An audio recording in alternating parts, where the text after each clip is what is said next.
আচ্ছা, আমি মোহাম্মদ মেহেদী হাসান। আমি আপনাদের ভূগোল ক্লাস নেই, মানে প্রিলি ব্যাচের মূলত ভূগোল ক্লাস নেই। তো সামনের মাসের শুরুর দিকে হয়তো ভূগোল ক্লাস থাকবে আপনাদের, তখন দেখা হবে আপনাদের সাথে। আর এছাড়া আল্লাহ রহমত আপনারা সবাই পাশ করেন, রিটেনে আমাকে পাবেন আল্লাহ রহমতে বেশ ভালোভাবে। তো চলুন শুরু করি। অর্থনীতির একদম বেসিক যে জিনিসগুলো সেগুলো হোপফুলি আপনাদের তো, সরি একটু লাইনে থাকবে, সেগুলো তো আপনারা সব জানেন, তো ওগুলো তো আমরা টাইম ওয়েস্ট করব না। তো আমাদের মেইন টপিকটা আজকে শুরু হচ্ছে লিস্ট ডেভেলপমেন্ট কান্ট্রি থেকে। তো এই বিষয়টা কি, এটা যদি আমরা একটু ছোট্ট করে যদি পটভূমি দেখার চেষ্টা করি তাহলে আমরা দেখব যে 1907, সরি 47 না 45 সালে আমরা দেখতে পারলাম যে দ্বিতীয় বিশ্বযুদ্ধ শেষে একটা গুরুত্বপূর্ণ বেশ কিছু প্রতিষ্ঠান হলো। তার মধ্যে গুরুত্বপূর্ণ, সব থেকে গুরুত্বপূর্ণ প্রতিষ্ঠানটা হচ্ছে ইউএন। তো এই ইউএন এর আন্ডারে অনেকগুলো প্রতিষ্ঠান হয়েছে, বিভিন্ন রকম প্রতিরক্ষামূলক, তারপরে হচ্ছে জেনারেল অ্যাসেম্বলি, আর অনেক কিছু আছে। কিন্তু তারা মনে করলো যে ফাইন্যান্সিয়ালি তাদের একটু ডেভেলপ হওয়া উচিত, এবং সেই জন্য তারা কি করলো, বাংলাদেশ, সরি, ওয়ার্ল্ড ব্যাংক এবং আইএমএফ নামে দুইটা অঙ্গ সংগঠন খুললো, বা হচ্ছে আইবিআরডি এবং আইএমএফ বলা যেতে পারে। তো এই আইএমএফ এবং আইবিআরডি, মানে বাংলাদেশে যেমন বাংলাদেশ ব্যাংক কাজ করে, আইএমএফ এবং আইবিআরডি কিন্তু পুরো পৃথিবীতে কাজ করে। তো পুরো পৃথিবীর পুরো ফাইন্যান্সিয়াল ডেটা বা পুরো ফাইন্যান্সিয়াল সিস্টেমটা নিয়ে কাজ করতে গিয়ে তারা খেয়াল করে দেখলো যে এই যে ভালনারেবিলিটি বা এই যে বিভিন্ন দেশের অভ্যন্তরীণ যে ক্ল্যাশ বা সরকারের মধ্যে যে আনস্টেবিলিটি, এই বিষয়গুলো আমি ইউএসএ তে বসে যখন আমি একটা ব্যাংকিং পলিসি চিন্তা করব, দুটা তো মিলতেছে না। মানে আমি ইউএন এ বসে বা আমি নিউ ইয়র্কের একটা কোনো একটা প্রতিষ্ঠানকে আমি যদি লোন দেই, আমি যে পরিমাণে ক্লারিফিকেশন পাবো বা আমার একটা নিশ্চয়তা থাকবে, সেই জিনিসটা আমি আফ্রিকার একটা দেশকে দিলে তো পাবো না, এটা তো সম্ভব হচ্ছে না আসলে। আবার আরেকটা বিষয় হতে পারে এমন যে যুক্তরাষ্ট্র তো অলরেডি অনেকখানি এগিয়ে আছে, বা সোভিয়েত ইউনিয়ন তখন অলরেডি কিন্তু শক্তিশালী একটা দেশ হিসেবে ছিল।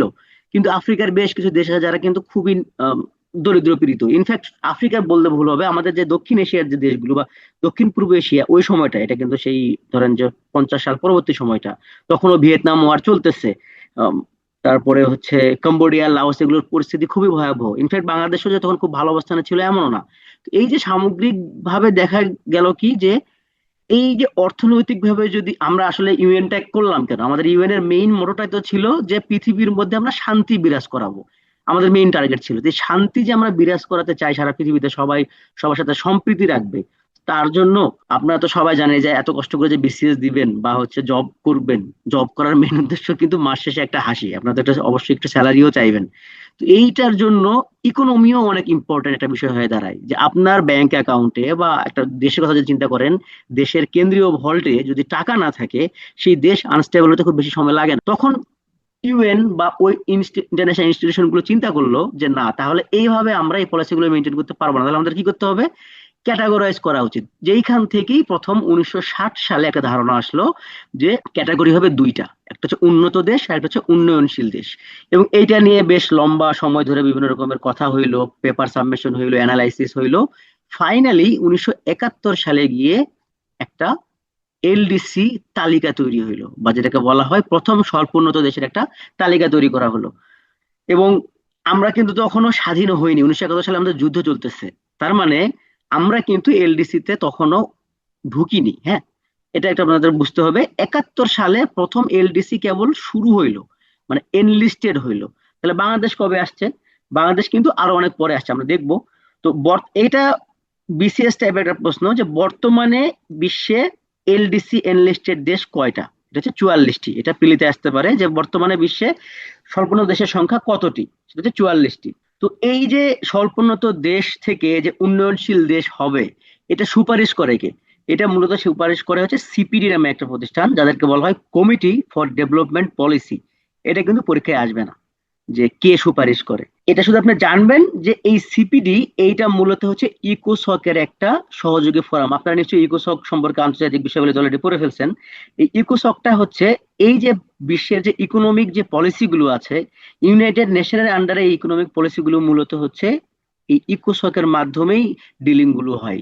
এবং এই এই ইকোসককে সাপোর্ট দেওয়ার জন্য কিন্তু পুরো পৃথিবীতে অনেকগুলো ভাগ আছে, যেমন ইউসিএলএ, তারপরে আমাদের দেশটা কি, আমাদের যে এদিকে এটা হচ্ছে সাউথ এশিয়া প্যাসিফিক, নামটা তো আমি ভুলে গেলাম। আচ্ছা, যেটা আপনাদেরকে জিজ্ঞেস করি, আপনাদের পারার কথা, রেসপন্স করেন তো। আমাদের এই সাউথ এশিয়া বা সাউথ ইস্ট এশিয়াতে, হ্যাঁ, ইএসসিএপি, রাইট। তো এরকম কিন্তু 5টা সংগঠন আছে, এবং পুরো পৃথিবীতে যেমন হচ্ছে ওয়েস্ট এশিয়ার জন্য একটা, লাতিন আমেরিকার জন্য একটা, আফ্রিকার জন্য একটা। হ্যাঁ।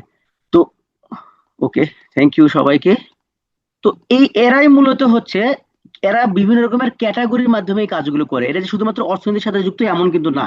এরা কি করে, অর্থনীতির পাশাপাশি একটা দেশে আম, দেখে যে আপনার জীবনযাত্রার মান কতখানি উন্নত, আপনি খরচ করতে পারতেছেন কতখানি, আপনি স্বাস্থ্য খাতে জনপ্রতি কি পরিমাণে আপনি সহায়তা দিতে পারতেছে, মানে সরকার দিতে পারতেছে, শিক্ষিত কতখানি হতে পারতেছেন, আম, আপনার লিভিং স্টাইলে প্রতিদিনের যে খরচ সেখানে আপনি কতখানি সাপোর্ট দিতে পারতেছেন, আপনার সারা বছরের যে একটা এক্সপেন্স করার পরে আসলে কি পরিমাণে আপনি সেভিংস এ রাখতে পারেন, আদৌ রাখতে পারেন কিনা, নাকি আপনার এটা পুরোটাই বাইরের দেশের উপর আপনি ডিপেন্ডেন্ট হয়ে থাকেন, লোন নিয়ে আসেন।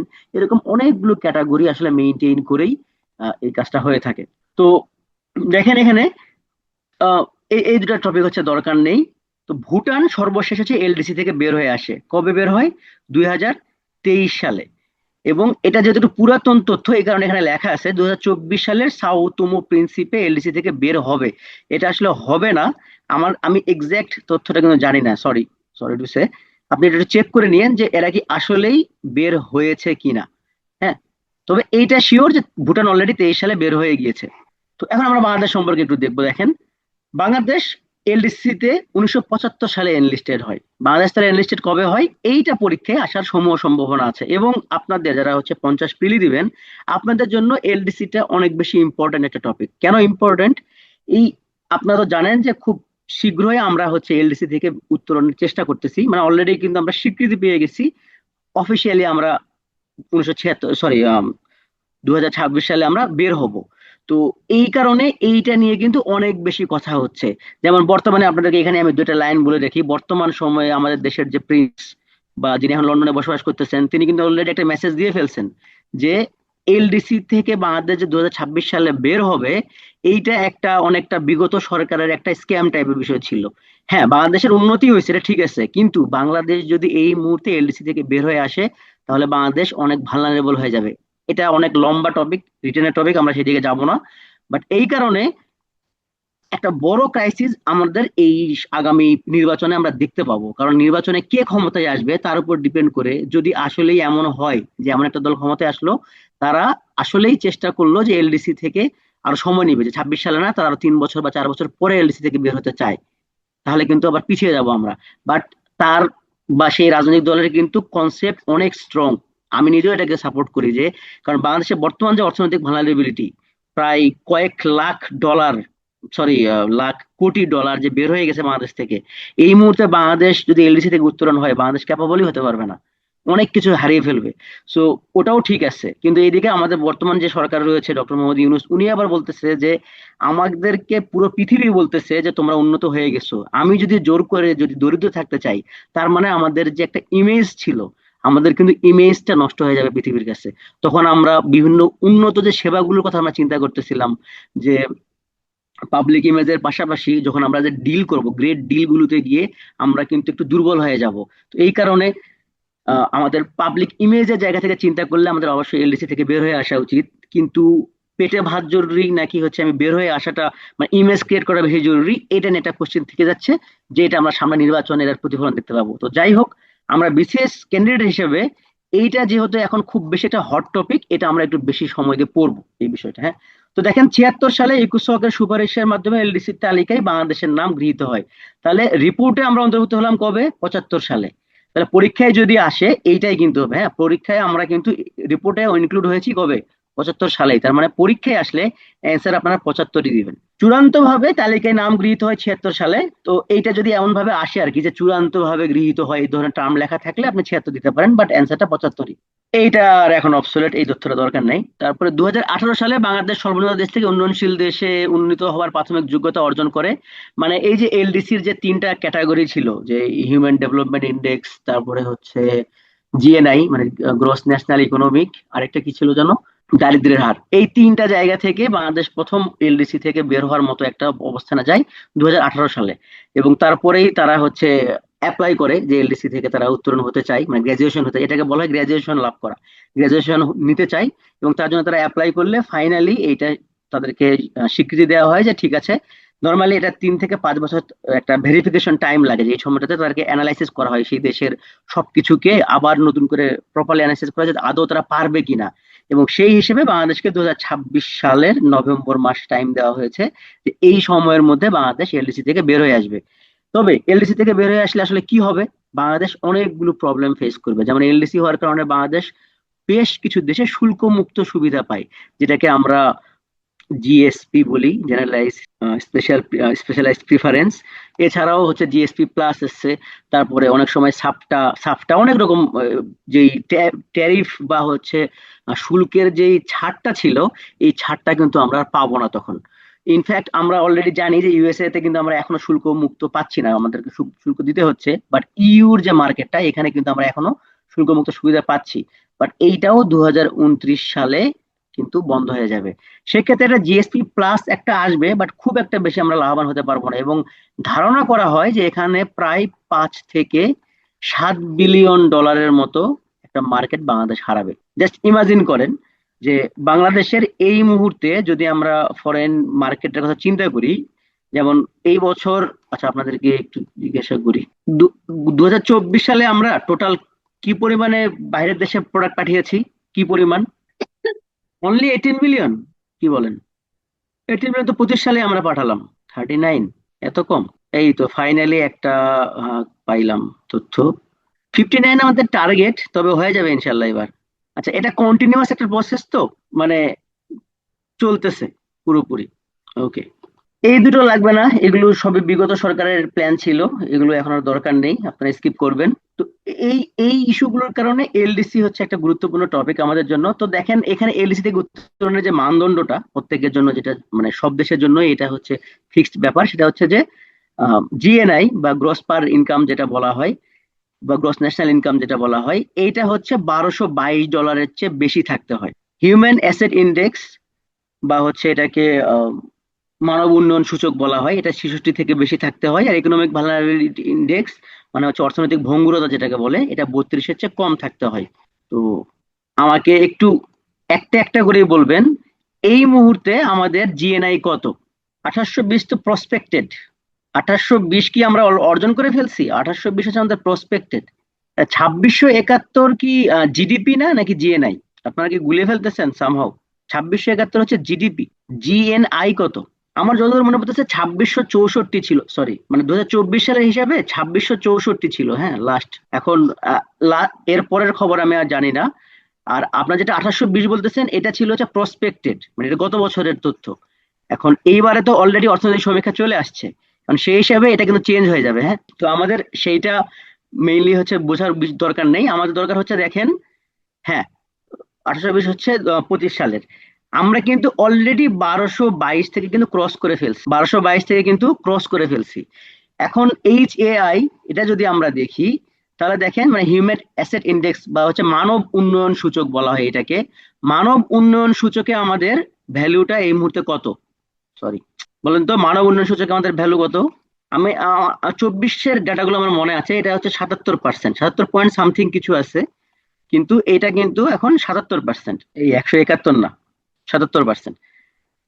এই বছরে হয়তো আরেকটু চেঞ্জ হবে, কিন্তু আমি এটা 24-এর ডেটা দিচ্ছি আপনাদেরকে। তো যেখানে দেখেন 66 প্লাস হওয়ার কথা। HAI মানে হচ্ছে যে পাশে লেখা আছে তো, হিউম্যান অ্যাসেট ইন্ডেক্স। আপনার এই কঠিন ভাবে মনে রাখার দরকার নেই, এটার নাম হচ্ছে মানব উন্নয়ন সূচক। আচ্ছা, ইকোনমিক ভালনারেবিলিটি, এটাকে বলা হয় অর্থনৈতিক ভঙ্গুরতা, মানে একটা দেশের অর্থনৈতিক অবস্থা আসলে কত নিম্নমানের বা কত উচ্চমানের, এইটা বোঝানোর জন্য। ও আচ্ছা, এই জিনিসটা কি? আচ্ছা, এই জিনিসটা বুঝতে যাচ্ছেন? আচ্ছা, আমি এক মিনিটে একটু বোঝানোর চেষ্টা করি। এর ভেতরে অনেকগুলো ক্যাটাগরি থাকে, যেটার উপর বেস করে একটা দেশের মানব উন্নয়নকে ডিফাইন করা যায়, যে আসলে ওই দেশের মানুষজন কতটা উন্নত জীবনযাপন লাভ করে বা সে জীবন যাপন পালন করে কিরকম। যেমন ধরেন আমি যদি দুই একটা তথ্য দিই আপনাদেরকে এই জায়গায়, ধরেন যে একটা দেশের মানুষ ফ্রিতে কতখানি শিক্ষা লাভ করতে পারে, ধরেন এডুকেশন। তারপরে হচ্ছে চিকিৎসা, কত ভালো লেভেলের হচ্ছে চিকিৎসা পায়, চিকিৎসার কথা যদি আপনার বলে ধরেন, হেলথের কথা বলতে পারি। তারপরে সে যে ফুড কনজিউম করে, সেই ফুডটা সে আসলে কত ভালো পরিমাণে ফুড কনজিউম করে, সেটা কি আসলে ভেজাল মুক্ত নাকি ভেজাল দেওয়া। তারপরে তার হচ্ছে লাইফস্টাইলে সে কতখানি হচ্ছে সাপোর্ট পায়। এরকম অনেকগুলো ক্যাটাগরি আছে, এই সবগুলোকে একত্র করে একটা তালিকা করা হয়, যেটাকে বলা হয় হিউম্যান অ্যাসেট ইন্ডেক্স। বা মানব উন্নয়ন সূচক, এই পুরোটা একত্র করে ওই প্রত্যেকটার জন্য কিন্তু আবার মার্ক আছে। সেই মার্ক গুলোকে এক জায়গায় করে ফাইনালি একটা পার্সেন্টেজ দেওয়া হয়, যেটাকে বলা হয় মানব উন্নয়ন সূচক। এবং এই সেম ভাবে হচ্ছে এই ইকোনমিক ভালনারেবিলিটির মধ্যেও কিন্তু এই ঘটনাটা ঘটে, হ্যাঁ, যে একটা দেশ আসলে অর্থনৈতিকভাবে কতখানি ভঙ্গুর এটা বোঝার উপায়ে অনেকগুলো তালিকা থাকে, যে সেই দেশের আসলে কি পরিমাণে ঋণ আছে, ঋণ খেলাপির পরিমাণ কত, বাইরের দেশে কি পরিমাণে তার হচ্ছে ঋণ এসছে, এবং প্রতি বছর সে কি পরিমাণে ঋণ শোধ করতে পারে, বাইরের দেশের ঋণ কি পরিমাণে শোধ করতে পারে। উম, প্রত্যেক বছর যে কম্প্যারিজন হচ্ছে সেই কম্প্যারিজনের পার ক্যাপিটা চেঞ্জ হচ্ছে কতখানি, জিডিপি চেঞ্জ হচ্ছে কতখানি, এরকম অনেকগুলো ক্যাটাগরিকে এক জায়গায় করে ইভিআই বা অর্থনৈতিক ভঙ্গুরতা হচ্ছে আবার নিরূপণ করা হয়। এইটা হচ্ছে প্রিলিতে আপনাদের এত ডিটেলস আসলে লাগবে না। এইটা একটা সমস্যা, এই জন্য আপনাদের আসলে কমেন্ট বক্স চালু রাখাই ঠিক না। ওকে। আচ্ছা, দারিদ্র নিরসন কৌশল পত্র, এটা হচ্ছে পরীক্ষায় কিন্তু এইটা আসতে পারে যে পিআরএসপি, এই এসটা হয়তো দরকার পড়বে না, এই এসটা তো দরকার পড়বে না, কিন্তু পিআরএসপির পূর্ণ রূপ কি এইভাবে পরীক্ষায় আসতে পারে। এটা হচ্ছে পভার্টি রিডাকশন স্ট্র্যাটেজি পেপার। এইটা কিন্তু আমাদের বাংলাদেশের মতো দেশের জন্য খুবই ইম্পর্টেন্ট একটা বিষয়, কারণ এই পিআরএসপির উপর বেস করেই আমরা যে প্রতি বছর যে বাজেটটা করি, সেই বাজেটটা কিন্তু এই পিআরএসপি পেপারটা খুব ইম্পর্টেন্ট একটা হচ্ছে গুরুত্ব রাখে। কেন? যে এই যে ওই দেশের মধ্যে দারিদ্র দারিদ্র বিমোচনের লক্ষ্যে আসলে যে দেশগুলোতে কি কি ধরনের পরিকল্পনা নেওয়া উচিত, কোন কোন পরিকল্পনা নিলে আসলে সেই দেশটা উন্নতি করা সম্ভব, এই যে যতগুলো প্যারামিটার আছে এগুলো সবই মূলত হচ্ছে এই পিআরএসপির মধ্যেই লেখা থাকে, এবং এর উপর বেস করেই শেষ পর্যন্ত আমরা কিন্তু প্রতি বছরে যে বাজেটটা করি সেখানে এডিপি মানে অ্যানুয়াল ডেভেলপমেন্ট প্ল্যান, বা হচ্ছে সোশ্যাল সেফটি নেট যেটা বলা হয় এসএসএন, বা হচ্ছে সোশ্যাল সিকিউরিটি, এগুলো সবই হচ্ছে নেওয়া হয় মূলত হচ্ছে এই পিআরএসপি এই পেপারটা থেকেই, যেটাকে বলে পোভার্টি রিডাকশন স্ট্র্যাটেজি পেপার বা দারিদ্র নিরসন কৌশলপত্র। তো বাংলাদেশ এ পর্যন্ত দুইবার হচ্ছে পিআরএসপি প্রপারলি গ্রহণ করেছে, প্রথমটা 2005 সালে এবং দুটি 2010 সালে, এবং তার পরবর্তীতে একদম প্রপারলি মানে একইভাবে যে ডিল করা হয়, এই কারণে এই পিআরএসপি তে কোনো আর চেঞ্জ আনা হয়নি। তো এই কারণে এইটা এই মুহূর্তে আর অত বেশি ইম্পর্টেন্ট না, তবে এই পিআরএসপির যে প্র্যাকটিসটা সেটা কিন্তু এখনো বাংলাদেশ কিন্তু কন্টিনিউ করতেছে। তো দেখেন, যেটা বলতেছিলাম যে পিআরএসপি আমাদের কেন লাগে, আমাদের সামাজিক নিরাপত্তার জন্য লাগে। আমরা আমরা যে যতখানি দরিদ্র আমরা এই মুহূর্তে, সেই দরিদ্রতা নিরূপণ করার জন্য আমাদের কি দরকার, কিভাবে করব, কতখানি করব, আমাদের বাজেটটা কি পরিমাণে হওয়া উচিত, এই সব বিষয়গুলো আসলে ওই পেপার থেকে পাওয়া যায়, এবং সেই অনুযায়ী আমরা প্ল্যান করি। কিরকম প্ল্যান করি দেখেন, বাংলাদেশের দারিদ্র পরিমাপে ব্যবহৃত হয় খাদ্য শক্তি গ্রহণ পদ্ধতি এবং প্রত্যক্ষ ক্যালোরি গ্রহণ পদ্ধতি। এগুলো দরকার নেই, এগুলো পরীক্ষা আসার সম্ভাবনা নেই। তবে দারিদ্র পরিমাপে জনপ্রতি 1805 কিলো ক্যালোরির নিচে খাদ্য গ্রহণকে হার্ডকোর পভার্টি বলা হয়, মানে যে আমরা যে দুইটা দারিদ্র পড়ি না, একটা হচ্ছে দারিদ্র, একটা হচ্ছে চরম দারিদ্র, যে পার্সেন্টেজটা পড়ি এইটা মূলত ডিপেন্ড করে এইটার উপরেই, যে যদি 1805 কিলো ক্যালোরির নিচে যদি জনপ্রতি খাদ্য গ্রহণ করা হয়, তাহলে সেই দারিদ্র্যের হারটাকে বলা হয় চরম দারিদ্র্য। তো এইটা একটু ইম্পর্টেন্ট, যে চরম দারিদ্র্যের হার আসলে কিভাবে ডিফাইন করা হয়, যখন জনপ্রতি 1805 কিলো ক্যালোরির নিচে কেউ খাদ্য গ্রহণ করে, সেইটাকে বলা হয় চরম দারিদ্র্যের অংশ। এবং এটা বিশ্ব ব্যাংকের মতে এটা কত, এটা মূলত হচ্ছে $1.9, বা বাংলাদেশি টাকা এটাকে $148 বলে। অবশ্য এইটা সরি, এইটা একটু চেঞ্জ হবে, হ্যাঁ, এই টাকার মানটা একটু চেঞ্জ হবে, কিন্তু আপনারা এইটা অলওয়েজ মনে রাখবেন যে $1.90, এই হিসাবটা মূলত যখন 81 টাকা ছিল তখন এই হিসাবটা করা হয়েছিল। বিশ্ব ব্যাংকের মতে, যেটা হচ্ছে ইন্টারন্যাশনালি রিকগনাইজ, সেটা হচ্ছে যে চরম দারিদ্র্যের হার মূলত এইভাবে নির্ভর হয় যে যদি তাদের ইনকাম $1.9 চেয়ে কম হয়। আচ্ছা, এখন আমরা একটু কিছু অর্থ মন্ত্রণালয় বা বাণিজ্য মন্ত্রণালয়ের মানে আন্ডারে কিছু দপ্তর এবং সংস্থার নাম দেখব। তো টিসিবি, টিসিবি আপনারা নিশ্চয়ই সবাই দেখছেন আশপাশে, মানে এটাকে ট্রেনিং কর্পোরেশন অফ বাংলাদেশ বলা হয়, টিসিবি।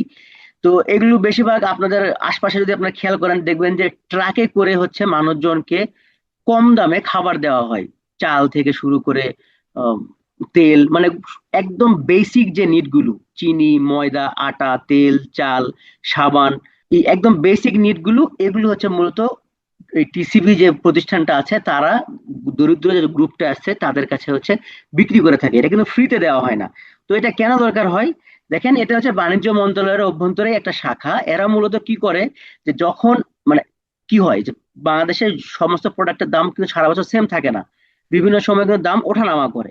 যে সময় দাম কম থাকে তখন তারা যে রিজার্ভ করে, এবং যখন বাংলাদেশে এমন একটা পরিস্থিতি আসে যে সবাই আসলে সবকিছু কিনতে পারতেছে না, তখন ওই রিজার্ভ থেকে জনগণের জন্য এই টিসিবি করে কি বিভিন্ন রকমের গাড়ি বের করে, এবং সেই গাড়িগুলোর মাধ্যমে এই সাপোর্ট দেওয়া হয়। এবং শুধু এটা এইভাবে করে এমনও না, অনেক সময় করা হয় কি টিসিবি থেকে হচ্ছে লিজ দেওয়া হয়, যে বড় বড় যেই মুদিখানাগুলো থাকে বা বড় বড় যারা হচ্ছে ডিলার থাকে বিভিন্ন এলাকায়, সেই ডিলার গুলোকে হচ্ছে আম, সরাসরি বলা হয় যে তোমরা যদি একটু কম টাকায় দিতে পারো। যেমন একটা ডিলার যদি ডিলার পয়েন্ট থেকে ধরেন যে বিভিন্ন দোকানে যদি সাপ্লাই করে, ধরেন একটা প্রোডাক্টের দাম যদি 10 টাকা হয়, সে মানে খুচরা মূল্য 10 টাকা, সে হয়তো সেখানে কি করবে, 5 টাকায় সেল করবে। হ্যাঁ, এবং এই যে মাঝখানের যে হাত বদল হইলো, প্রথমে একটা দোকানদার কিনবে তারপরে আপনি কিনবেন, তো দেখা যাবে যে দোকানদার কিনলো 7 টাকায় আর আপনি কিনবেন হচ্ছে 10 টাকায়। তো এই ডিলার কিন্তু 5 টাকায় সেল করতেছে, তখন এই ডিলারকে হচ্ছে রিকোয়েস্ট করা হয় যে তোমার তো 5 টাকা লাগবে তাই না, তুমি সরাসরি এই প্রোডাক্টটা জনগণের কাছে সেল করো একটু কম দামে। সেক্ষেত্রে হয়তো তারা কি করলো, এই প্রোডাক্টটা হচ্ছে 5 টাকার জায়গায় 6 টাকা করে বা 6 টাকায় হয় সচরাচর, বা 7 টাকায় সেল করলো। এই যে পলিসিটা, এইভাবে অনেক সময় হচ্ছে ইজারা দেওয়া হয় বিভিন্ন বড় বড় প্রতিষ্ঠানগুলোকে, বিশেষ করে এগুলো ডিলারদেরকে বেশি দেওয়া হয়। এই যে কাজগুলো করে এদের, এই কাজগুলো করে যে প্রতিষ্ঠান সেটার নাম হচ্ছে টিসিবি। তো টিসিবির মেইন মিশনই হচ্ছে যে নির্দিষ্ট কিছু সংখ্যক নিত্য প্রয়োজনীয় পণ্যের আপৎকালীন মজুদ গড়ে তোলা। মানে যখন টালমাটাল অবস্থা থাকবে দেশের, দেখা যাবে যে মানুষজন একদম বেসিক প্রোডাক্ট কেনার মতো ক্ষমতা থাকতেছে না, বা ইনকাম যে পরিমাণে হচ্ছে তার চেয়ে খরচ বেশি হয়ে যাচ্ছে, সেই সময়টাতে যেন সাধারণ জনগণ যারা আছে, যারা অন্তত অন্তত পক্ষে জীবন চলার জন্য যেন সেই বেসিক নিড গুলো যেন পূরণ করতে পারে, সেই সাপোর্টটা দেওয়াই হচ্ছে এই টিসিবির মেইন উদ্দেশ্য। আচ্ছা, এরপরে আমরা দেখবো হচ্ছে পরিকল্পনা কমিশন। এটা প্রথম 1972 সালে হচ্ছে তৈরি করা হয়। এটা সদর দপ্তর হচ্ছে আগারগাঁওতে। এটা চেয়ারম্যান প্রধানমন্ত্রী, ভাইস চেয়ারম্যান পরিকল্পনা মন্ত্রী। এটা একটা ফানি জিনিস, এটা তো আপনারা নিশ্চয়ই জানেন যে সবকিছুতেই মূলত হচ্ছে কে নিয়োগ দেয়, নিয়োগ দিয়েছে রাষ্ট্রপতি, কার অনুমতির মাধ্যমে বা পরামর্শের মাধ্যমে, সেটা হচ্ছে প্রধানমন্ত্রীর পরামর্শ ক্রমে। তো এটা সব জায়গায় থাকবেই, এটা আমাদের জরুরি না।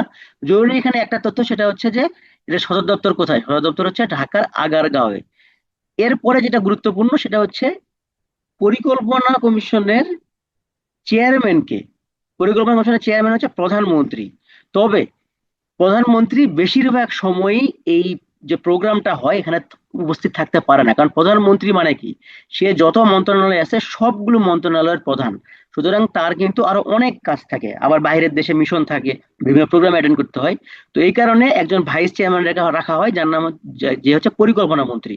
তো এই কারণে এই যে প্রোগ্রামগুলো হয় বেশিরভাগ সময় দেখা যায় যে চেয়ার হিসেবে প্রধানমন্ত্রী থাকে, আর প্রধানমন্ত্রীর বিকল্প হিসেবে, মানে যখন প্রধানমন্ত্রী থাকে না তখন এখানে চেয়ারম্যান থাকে হচ্ছে পরিকল্পনা মন্ত্রী।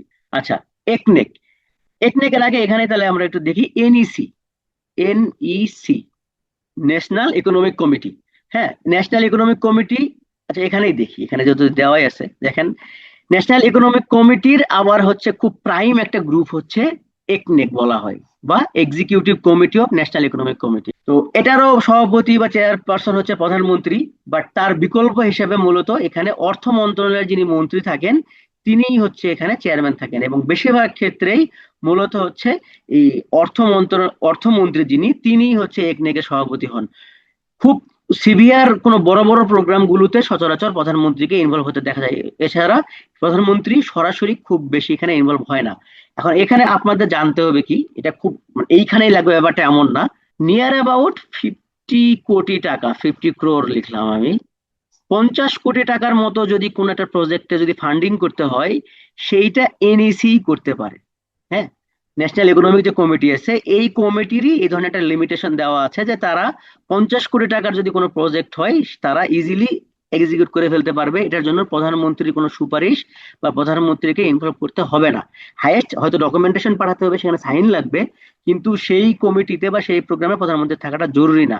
কিন্তু কোনো কারণে যদি কোনো প্রজেক্ট 50 কোটির চেয়ে বেশি হয়ে যায়, যেমন আমাদের যে ধরেন মেট্রো রেল বা মেগা প্রজেক্ট যেগুলো চলতেছিল বা এখনো চলতেছে, এগুলো তো ধরেন যে হাজার হাজার কোটি টাকার ব্যাপার, এগুলোর জন্যই মূলত তৈরি করা হয়েছে একনেক বা executive committee of national economic council. এই জায়গাতে সবসময় 50 ক্রোর প্লাস যেগুলো বড় বাজেটের প্রোগ্রামগুলো সেগুলো হয়। তো একনেকের সভাটা কখন হয় দেখেন, প্রতি মঙ্গলবারে এই পরিকল্পনা মন্ত্রণালয়ের আন্ডারে মূলত এই একনেকের সভাটা হয়ে থাকে। আচ্ছা, এনইসি তো আমরা হচ্ছে অলরেডি দেখছি, ন্যাশনাল ইকোনমিক কাউন্সিল, এবং এটার মূল আহ্বায়ক হচ্ছে পরিকল্পনা মন্ত্রী, এবং দেখা যায় যে সভাপতি হচ্ছে অর্থমন্ত্রী বেশিরভাগ সময় থাকে। একান্ত প্রয়োজন হলে সেখানে প্রধানমন্ত্রী আসে, এগুলো আমরা already বলে ফেলছি। এখানে যে এক্সট্রা তথ্য আমরা রাখতে হবে, যে ন্যাশনাল ইকোনমিক কাউন্সিলের বৈঠকটা কিন্তু বৃহস্পতিবারে হয় অলওয়েজ। আর এক্সিকিউটিভ ন্যাশনাল ইকোনমিক কাউন্সিলের কবে হয়, একনেকের বৈঠক কবে হয়? ধন্যবাদ। এই সোমবার না মঙ্গলবার, হ্যাঁ, ওকে, ধন্যবাদ। আচ্ছা, এদের মূল কাজ কি দেখেন, বার্ষিক উন্নয়ন কর্মসূচি যেটাকে আমরা এডিপি বলি, এডিপি আর পঞ্চবার্ষিকী পরিকল্পনা। এই প্রথম কিন্তু আমরা কিন্তু একটা মিস করে গিয়েছি, আপনারা খেয়াল করছেন কিনা। 1973 সাল থেকে মোটামুটি কিন্তু পঞ্চবার্ষিকী পরিকল্পনা কিন্তু চলতেছিল, 73 থেকে 78 আমরা প্রথম পাইছি। এরপরে কিন্তু অষ্টম বর্ষবার্ষিক পঞ্চবার্ষিকী পর্যন্ত কিন্তু একটা প্ল্যান ছিল, কিন্তু 25 সাল কিন্তু ক্রস করে ফেললো। মানে আর হয়তো এক মাসের মতো আছে, আমরা কিন্তু কোনো নবম পরিকল্পনা কিন্তু এখনো পর্যন্ত পাইনি, মানে পঞ্চবার্ষিকী পরিকল্পনা। তো এটা মানে হয়তো আগামী যেই নির্বাচিত সরকার আসবে তারা হয়তো এটা করবে, এই জন্য এটা তোলা হয়নি। আচ্ছা, BIDS, Bangladesh institute of development studies, এটা এইভাবে আসতে পারে যে বিআইডিএস এর পূর্ণ রূপ কি, এটা ব্যাংকের জন্য অনেক ইম্পর্টেন্ট। তো এদের মূল কাজই হচ্ছে যে এই যে বাংলাদেশের অর্থনৈতিক ভাবে বা বেশিরভাগ ক্ষেত্রে অর্থনৈতিক ভাবেই বাংলাদেশে কিভাবে উন্নত করা যেতে পারে, সেটা প্রজেক্ট গুলোতে, বিভিন্ন রকমের ইকোনমিক খাতে, বিভিন্ন রকমের সংস্কারমূলক খাতে, এই কাজগুলোর জন্য প্রচুর আসলে স্টাডি করতে হয়, সেগুলো নিয়ে অ্যানালাইসিস করতে হয়। এই এই কাজটাই করে থাকে বিআইডিএস। আমাকে একটু কুইকলি বলেন তো যে বিআইডিএস এর সদর দপ্তরটা কোথায় বা দপ্তরটা কোথায়? রাইট, আগারগাঁওতে। আপনারা বিআইডিএস এর একজন এমপ্লয়ের কথা বলতে পারবেন, আমাদের respected teacher? Right, Mizan sir কিন্তু বিআইডিএস এ জব করেন। আচ্ছা, বিবিএস, বিবিএস এর পুনরূপ কি, বাংলাদেশ ব্যুরো অফ স্ট্যাটিস্টিক্স। এই যে আমরা যে বিভিন্ন জায়গায়, সরি, বিভিন্ন জায়গায় যে রেফারেন্স ইউজ করি, এই যে অলরেডি কিছুদিন আগে অর্থনৈতিক সমীক্ষা চলে আসলে, অর্থনৈতিক সমীক্ষাটা হচ্ছে কে প্রকাশ করে, মূলত হচ্ছে বিবিএস প্রকাশ করে থাকে। এবং এই যে আপনারা প্রিলি ঠিক যেই মুহূর্তে পাশ করবেন তারপরে শুরু হয়ে যাবে আপনাদের বিবিএস এর ডেটা মুখস্থ করা, কারণ রিটেনে আপনাকে লিখতে হলে বিবিএস আপনাকে অনেক বেশি, বিবিএস এবং বাংলাদেশ ব্যাংকের ডেটা এটা আপনার লাগবেই। তো এই বিবিএস প্রতিষ্ঠা হয় কবে? 1974 সালে। তো সালটা জরুরি না, বাট বিবিএস কি কি দেয় দেখেন, আদমশুমারি, কৃষি শুমারি, শিল্প কারখানা, এরকম বিভিন্ন রকমের শুমারি গুলো পরিচালনা করেই। এর পাশাপাশি ইকোনমিক যে আম, অর্থনৈতিক যে শুমারিটা হয় সেটা হচ্ছে তারাই হচ্ছে প্রচার করে। তো মোটামুটি আমাদের এক টাইপের পড়াশোনা আজকে হইলো। এর পাশাপাশি এগুলো কিন্তু বিশেষের জন্য জরুরি, তার পাশাপাশি আমরা দেখবো কি দেখেন, ডিসিসিআই, তার মানে হচ্ছে the Dhaka chamber of commerce and industry. এটা হচ্ছে ঢাকার যে ব্যবসায়ীরা আছে এদের মধ্যে সব থেকে পুরাতন এবং বড় সংগঠন। তার মানে বাংলাদেশ না, সরি, ঢাকার মধ্যে যত বড় বড় ব্যবসায়িক প্রতিষ্ঠান আছে এদের সবার একত্রে করে একটা কিন্তু মানে কমিটি আছে, যেটাকে বলা হয় ডিসিসিআই। এবং এই জায়গাতে কিন্তু যত বড় বড় যে ইন্ডাস্ট্রি গুলো আছে সেই ইন্ডাস্ট্রির মালিকরা কিন্তু এখানে সরাসরি ইনভলভ। এবং এখানে একটা কমিটি থাকে, সেই কমিটির কিন্তু প্রতি নির্দিষ্ট সময় পর পর হচ্ছে ভোট হয় এবং ভোটের মাধ্যমে আহ সভাপতি নির্বাচিত হয়। তো এই ডিসিসিআই কিন্তু বাংলাদেশে আহ, এই যে প্রোডাক্টের প্রাইসিং কম বেশি কিরকম হবে সেখানে কিন্তু সরাসরি একটা ইনভলভমেন্ট থাকার কিন্তু একটা সুযোগ থাকে। তো ডিসিসিআই এর হচ্ছে এরকম একটা শক্তি থাকে। তো রিহ্যাব, আমরা ডিসিসিআই আরেকটু পড়বো সামনে। রিহ্যাব, রিহ্যাব মানে আপনারা আবার এটা বুঝেন না যে ওই যে মাদকাসক্ত কেন্দ্র বলে সেই রিহ্যাব, কিন্তু এটা আবার না, এটা হচ্ছে real estate and housing association of Bangladesh. এটা অনেক সময় ভুল হয়ে যায় কারণ আমাদের আশপাশে বিভিন্ন জায়গাতে রিহ্যাব রিহ্যাব সেন্টার এগুলো দিয়ে ভরে গেছে, সব দিকে দেখবেন। রিহ্যাবের পুনরূপ হচ্ছে real estate and housing association of Bangladesh. এটা মূলত এই যে বেসরকারি যে আবাসন ব্যবসায়ী যারা রয়েছেন তাদের একটা একত্রীকরণ, একটা প্রতিষ্ঠান। আর এফবিসিসিআই, এটা মূলত হচ্ছে এই যে আমি যে একটু আগে ডিসিসিআই এর কথা বললাম, এই ডিসিসিআই এর মতো সারা বাংলাদেশেই কিন্তু সব জায়গায় চেম্বার অফ কমার্স আছে। এটা হচ্ছে chamber of commerce and industry. এই সিসিআই হচ্ছে সবার জন্যই সেম। এর বাইরে যে ডি, এই ডি তে বোঝায় ঢাকা, এরকম কিন্তু সাভার আছে, গাজীপুর আছে, মানিকগঞ্জ আছে, চিটাগাং আছে, বরিশাল আছে, আপনি যে জেলায় থাকেন সেই জেলারও কিন্তু একটা সিসিআই আছে। এবং এই যে এতগুলো যে chamber of commerce and industry, এরা সবাই একত্র করে একটা প্রতিষ্ঠান আছে যেটার নাম হচ্ছে এফবিসিসিআই, যেটাকে বলে federation of Bangladesh chamber of commerce and industry. So বুঝতে পারতেছেন, মানে এটা হচ্ছে যে এই যতগুলো সিসিআই আছে তাদের মধ্যে আবার হেড প্রধান হচ্ছে এফবিসিসিআই। তো এই কারণে এদের প্রভাব হচ্ছে বাংলাদেশের মার্কেটে সব থেকে বেশি। এই মুহূর্তে তেলের দাম কতখানি বাড়বে নাকি কমবে, বা মনে করেন যে ফুড প্রোডাক্টের দাম কমবে নাকি বাড়বে, স্টক গায়েব হয়ে যাবে নাকি স্টক থাকবে, এরকম অনেক বিষয়ে প্রেশারাইজ ক্রিয়েট করা, প্রাইস কন্ট্রোল করার কাজটা কিন্তু এফবিসিসিআই এর হস্তক্ষেপে অনেক সময় হয়ে থাকে। যেমন সরকারকে বিভিন্ন সময় প্রেশারাইজ করা, ধরেন যে আপনার এই মুহূর্তে কিছু প্রোডাক্ট তৈরি করতে হবে যেটা র মেটেরিয়াল বাংলাদেশ থেকে সোর্সিং করা সম্ভব না, আপনাকে বাহির থেকেই সোর্সিং করতে হবে, এটা মাস্ট। সরকার এখন আপনাকে বলতেছে এখন আমার কাছে ডলার নাই, আমার কাছে ডলার নাই, সো আমি তোমাকে এলসি দিতে পারবো না। এখন ডলার যদি সরকার না দেয়, আর যদি ইন্ডাস্ট্রি গুলো যদি বাইরে থেকে যদি র মেটেরিয়াল না আনতে পারে, তাহলে কি হবে? ফ্যাক্টরিতে প্রোডাক্ট কিন্তু উৎপাদন করা সম্ভব হবে না। এখন এক্ষেত্রে এফবিসিসিআই কি করতে পারে? এফবিসিসিআই এর একটা স্ট্র্যাটেজি হচ্ছে, সে তখন বাংলাদেশ সরকারের উপর একটা প্রেশার ক্রিয়েট করবে। কিভাবে করবে? এই যে যেগুলো বেসিক ফুড বা বেসিক যে নিড আছে, বা এই যে যেই র মেটেরিয়ালস এর মাধ্যমে ওই প্রোডাক্ট গুলো তৈরি করা হইতো, ধরেন আমি এখানে র মেটেরিয়াল লিখলাম, এখানে যে ফিনিশ গুড লিখলাম, এই যেই র মেটেরিয়ালের কারণে ফিনিশ গুড তৈরি হচ্ছে না, অলরেডি যে ফিনিশ গুড আছে সেটা তারা হয়তো হল্ট করে দিল বা গায়েব করে দিল বা বললো যে এই মুহূর্তে মার্কেট স্টক আউট, তখন কিন্তু সাধারণ জনগণ কিন্তু অনেক ভুক্তভোগী হবে এবং তারা কিন্তু প্রেশারাইজ করবে, এবং ফাইনালি সরকার কিন্তু বাধ্য হবে যে না ঠিক আছে, যদি আমাদের বাইরে থেকে যদি লোন করেও আনতে হয়, আমরা ডলার নিয়ে এসে আমরা হচ্ছে অন্তত এলসি দেই, প্রোডাকশন প্রসেস হচ্ছে কন্টিনিউ থাকে। তো এফবিসিসিআই হচ্ছে, আমি তো একটা এক্সাম্পল দিলাম, এরকম ক্ষেত্রে অলওয়েজ মানে এই সরকার, আচ্ছা এটা তো একদিকের গল্প করলাম, সেম ভাবে এফবিসিসিআইও যদি কখনো এরকম করে যে তারা মনোপলি বিজনেস কথা চিন্তা করতেছে, যে কোনো একটা নির্দিষ্ট ক্ষেত্রে দেখা গেল যে প্রাইসিং অনেক বেশি করে ফেলবে, সেই জায়গাতে কিন্তু বাংলাদেশ সরকার বা তাদের কিন্তু হচ্ছে ম্যানিপুলেট করার সুযোগ থাকে। কারণ কি, এই যে এলসি যে নিয়ন্ত্রণ, এটা তো হচ্ছে বাংলাদেশ ব্যাংকের মাধ্যমে হয়, তো দুই দিকে একটা ভাইস ভার্সা এই কন্ট্রোলিংটা হচ্ছে এফবিসিসিআই এর মাধ্যমে হয়ে থাকে। যেটা কবে প্রতিষ্ঠা হয়েছে? এটা 1973 সালে প্রতিষ্ঠা হয়েছে। আচ্ছা, বেসিসের পূর্ণরূপ হচ্ছে Bangladesh association of software and information system. তাহলে বেসিসের পূর্ণরূপ কি? Bangladesh association of software and information service. তো এইটা বিগত সরকারের সময় সব থেকে জনপ্রিয় একটা হচ্ছে প্রতিষ্ঠান। এটার মাধ্যমে বাংলাদেশ যে বর্তমানে আমরা দেখলাম যে ডিজিটাল বাংলাদেশ হইলো, তারপরে পরবর্তীতে স্মার্ট বাংলাদেশ গড়ার যে দৃঢ় প্রকল্প তৈরি হইলো, এগুলো সব ক্ষেত্রে বেসিসের একটা বড় অবদান ছিল। আচ্ছা, এরপরে আমরা আরেকটা গুরুত্বপূর্ণ বোর্ড দেখবো, এটা হচ্ছে এনবিআর বা জাতীয় রাজস্ব বোর্ড।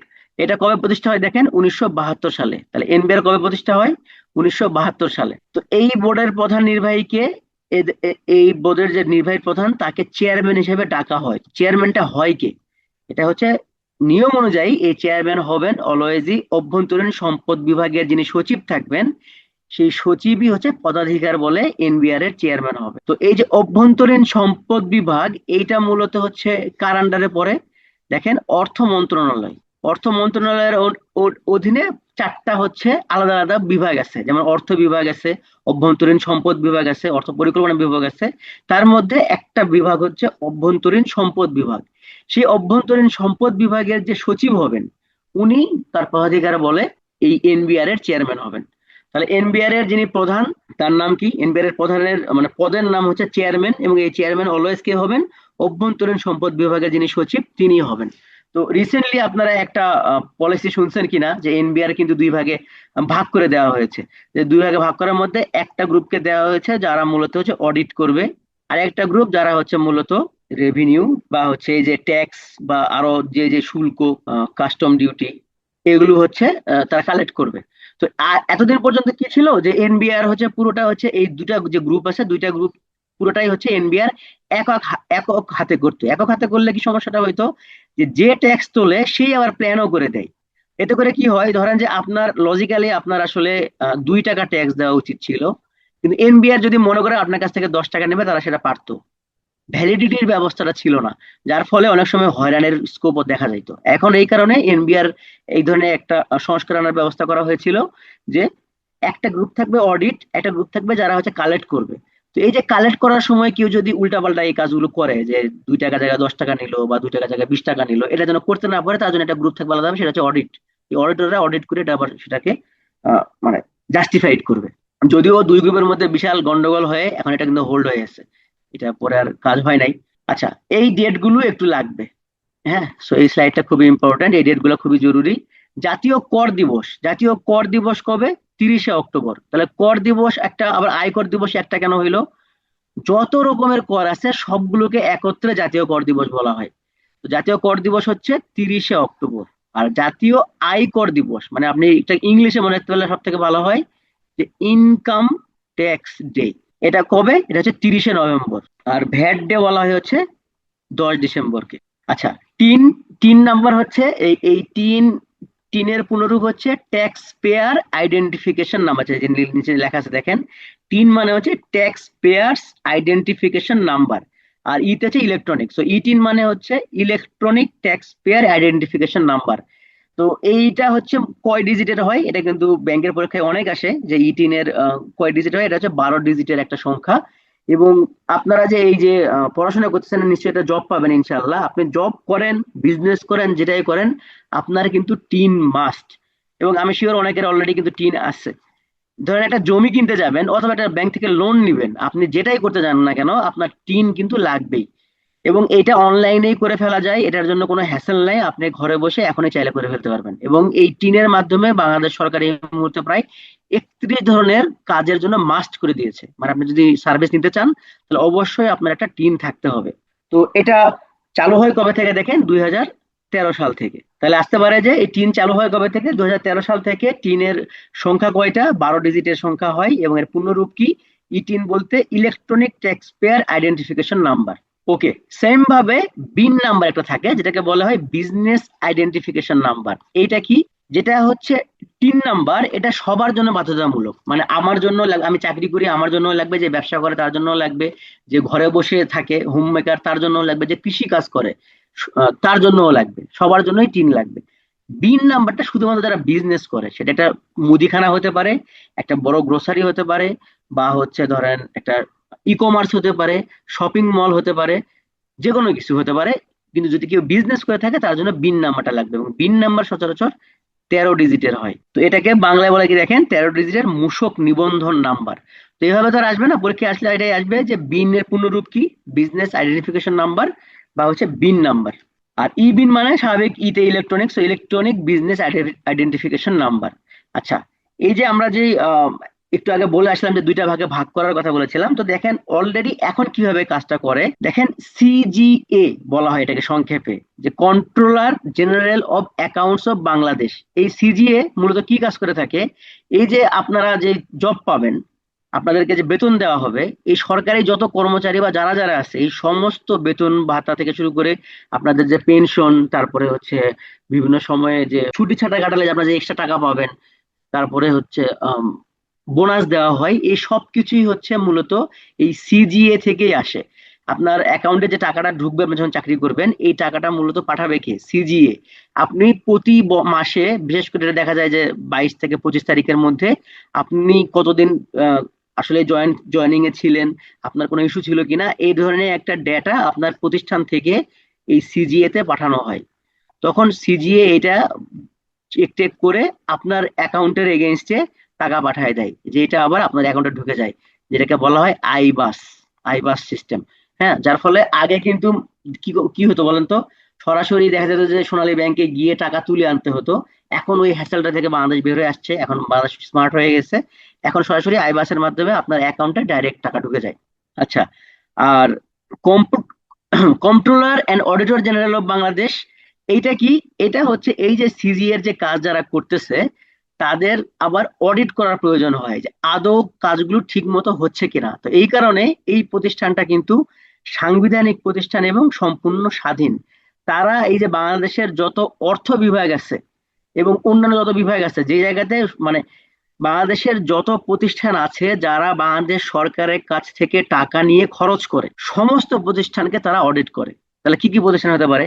সব, জাতীয় সংসদের সচিবালয়, প্রধানমন্ত্রী সচিবালয়, আপনার আমাদের যে পিএসসি আছে, পিএসসি সচিবালয়, ইনফ্যাক্ট এই যে ধরেন BWD, Bangladesh water development board, যতগুলো মন্ত্রণালয় আছে সেই মন্ত্রণালয়ের আন্ডারে যতগুলো বিভাগ আছে, সেই বিভাগগুলো যতগুলো শাখা আছে, যতগুলো ব্রাঞ্চ আছে, যতগুলো স্কুল আছে, সবকিছু মূলত এই কন্ট্রোলার এবং অডিটর জেনারেলের এগেনস্টেই থাকে। তারাই ভেঙে ভেঙে, যদিও এদের মেইনলি তারা হচ্ছে বিভাগীয় পর্যায়ে কাজ করে, তারও আন্ডারে সাব গ্রুপে দেখা যায় জেলা, মানে জেলাতেও হচ্ছে কিছু আলাদা আলাদা প্রতিষ্ঠান থাকে, কিন্তু মেইনলি তারা হচ্ছে বিভাগীয় পর্যায়ে কাজ করে। এবং এই কারণে আপনারা দেখবেন যে অনেকেই এইটাকে, বিশেষ করে মেয়েরা দেখবেন যে এই কি যেন বলে, অ্যাডমিন এবং পুলিশের পরেই থার্ড চয়েস দিয়ে দেয় হচ্ছে এইটা। হ্যাঁ, কম্ট্রোলার এবং অডিটর জেনারেল বাংলাদেশ। কারণ এখানে আপনাদের যদি এইটা যদি আপনারা যদি আপনাদের চুজ লিস্টে রাখেন, তাহলে কি হবে যে আপনার এটা আপনি মোটামুটি শিওর যে আপনার পোস্টিং প্রথমেই বিভাগে হবে, যেটা কিন্তু অন্য কোনো ক্ষেত্রে ইম্পসিবল ব্যাপার। আপনাকে অবশ্যই মানে ন্যূনতম জেলা সেক্টে যাইতেই হবে, আমি গ্রামের কথা বলতেছি না, বাট জেলা পর্যন্ত আপনাকে যাইতেই হবে। একমাত্র এই কন্ট্রোলার এবং অডিটর জেনারেল এটা সরাসরি নিয়োগ হয় হচ্ছে বিভাগীয় পর্যায়ে। আচ্ছা, তো তার মানে বুঝতে পারতেছেন যে সরকারের যত রকমের যে জায়গায় সরকার ফান্ডিং করে সেই সমস্ত জায়গা হচ্ছে এই সিজিএ এরা, সরি, কন্ট্রোলার এবং অডিটর জেনারেল হচ্ছে অডিট করে থাকেন। তো দেখেন প্রধানমন্ত্রীর সচিবালয় নিয়ন্ত্রণ করে কি কি, প্রধানমন্ত্রীর কার্যালয় নিয়ন্ত্রণ করে, বিনিয়োগ বোর্ড নিয়ন্ত্রণ করে, দুর্নীতি দমন কমিশন এবং এনজিও এবং মন্ত্রিপরিষদ বিভাগকে নিয়ন্ত্রণ করে। এটা কি লাগবে? এই স্লাইডটা জরুরি না, দরকার নেই। আচ্ছা, কোন সংস্থা কে নিয়ন্ত্রণ করে? জাতীয় রাজস্ব বা জাতীয় বীমা যে কর্পোরেশন, এটা মূলত নিয়ন্ত্রণ হয় অর্থ মন্ত্রণালয়ের মাধ্যমে। তো এটা সহজে বোঝার উপায় হচ্ছে দেখেন, রাজস্ব মানে কি? টাকা। বীমা মানে কি? টাকা। টাকার ইনভলভমেন্ট থাকবে বলতেই এটা হচ্ছে মূলত অর্থ মন্ত্রণালয়ের অভ্যন্তরীণ একটা অংশ হবে। আর দেখেন ট্যারিফ কমিশন, ট্যারিফ কমিশন মানে কি? ট্যারিফ মানে শুল্ক। শুল্কর সাথে সরাসরি কি যুক্ত? শুল্ক মানে সেখানে বাণিজ্যের কথা আসবে। তার মানে ট্যারিফ কমিশন কার আন্ডারে হবে? বাণিজ্য মন্ত্রণালয়ের আন্ডারে হবে। এটা খুবই একটু ইন্টারেস্টিং ব্যাপার যে স্পার্সও কেন প্রতিরক্ষা মন্ত্রণালয়ের আন্ডারে। কারণ আমাদের যে পরিবেশ মন্ত্রণালয় বা অন্যান্য যে মন্ত্রণালয়গুলো আছে তারা আসলে অতখানি স্ট্রং না, বা এগুলোর মেইনটেইন করতে পারবে না, কারণ স্পার্সোর আন্ডারে যে প্রযুক্তিগুলো ইউজ করা হয় এগুলো অনেক বেশি সিকিউর হয়। এই কারণে এটা মূলত হচ্ছে প্রতিরক্ষা মন্ত্রণালয়ের আন্ডারে রাখা হয়েছে।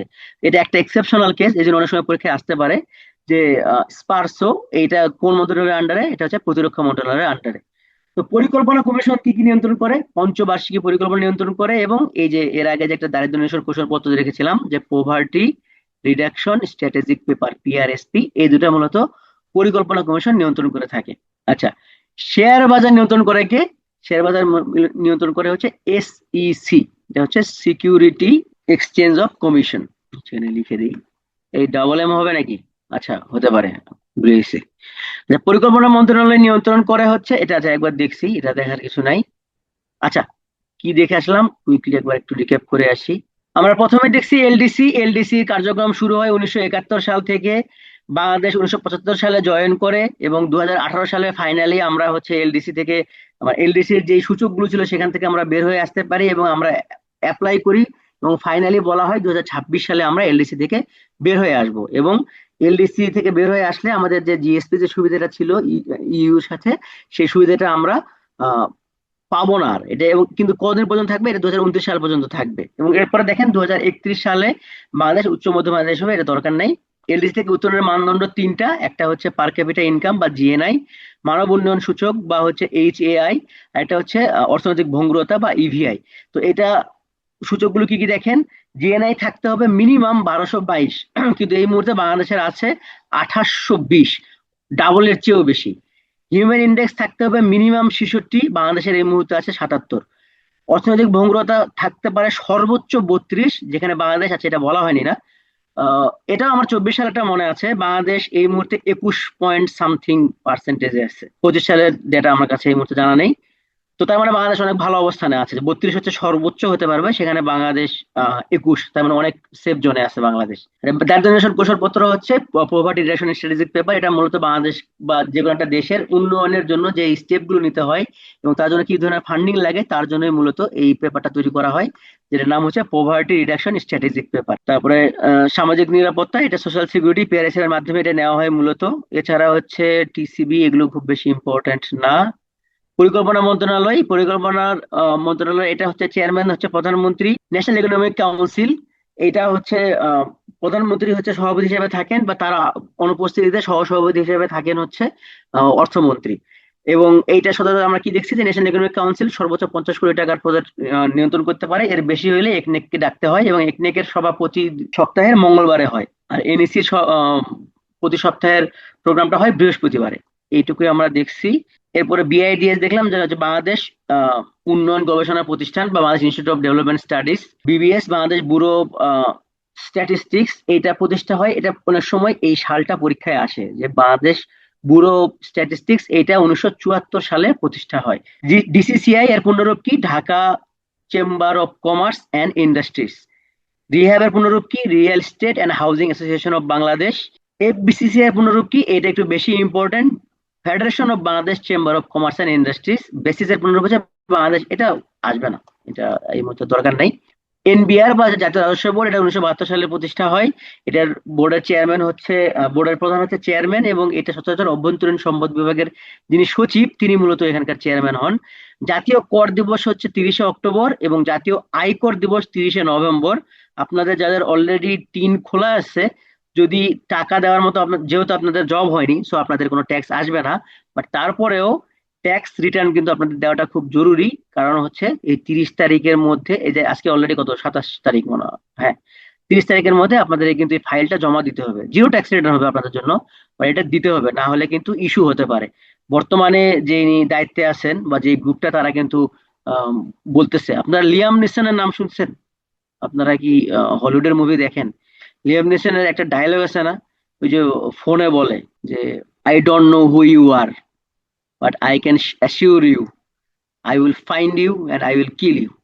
তো অনেকটা হচ্ছে এই মুহূর্তে ইকোনমিক, এই এনবিআর হচ্ছে এই সিস্টেমে চলে গেছে যে আপনি যেই হন না কেন, সে কিন্তু আপনাকে খুঁজে বের করবে, এবং আপনি যে এই যে ইনকাম ট্যাক্স বা আয়কর রিটার্ন যে দেননি, তার জন্য আপনার এগেনস্টে কিন্তু কেস করবে। এবং এটাও বলছে এটা করতে তাদের 7 দিনও সময় লাগবে না।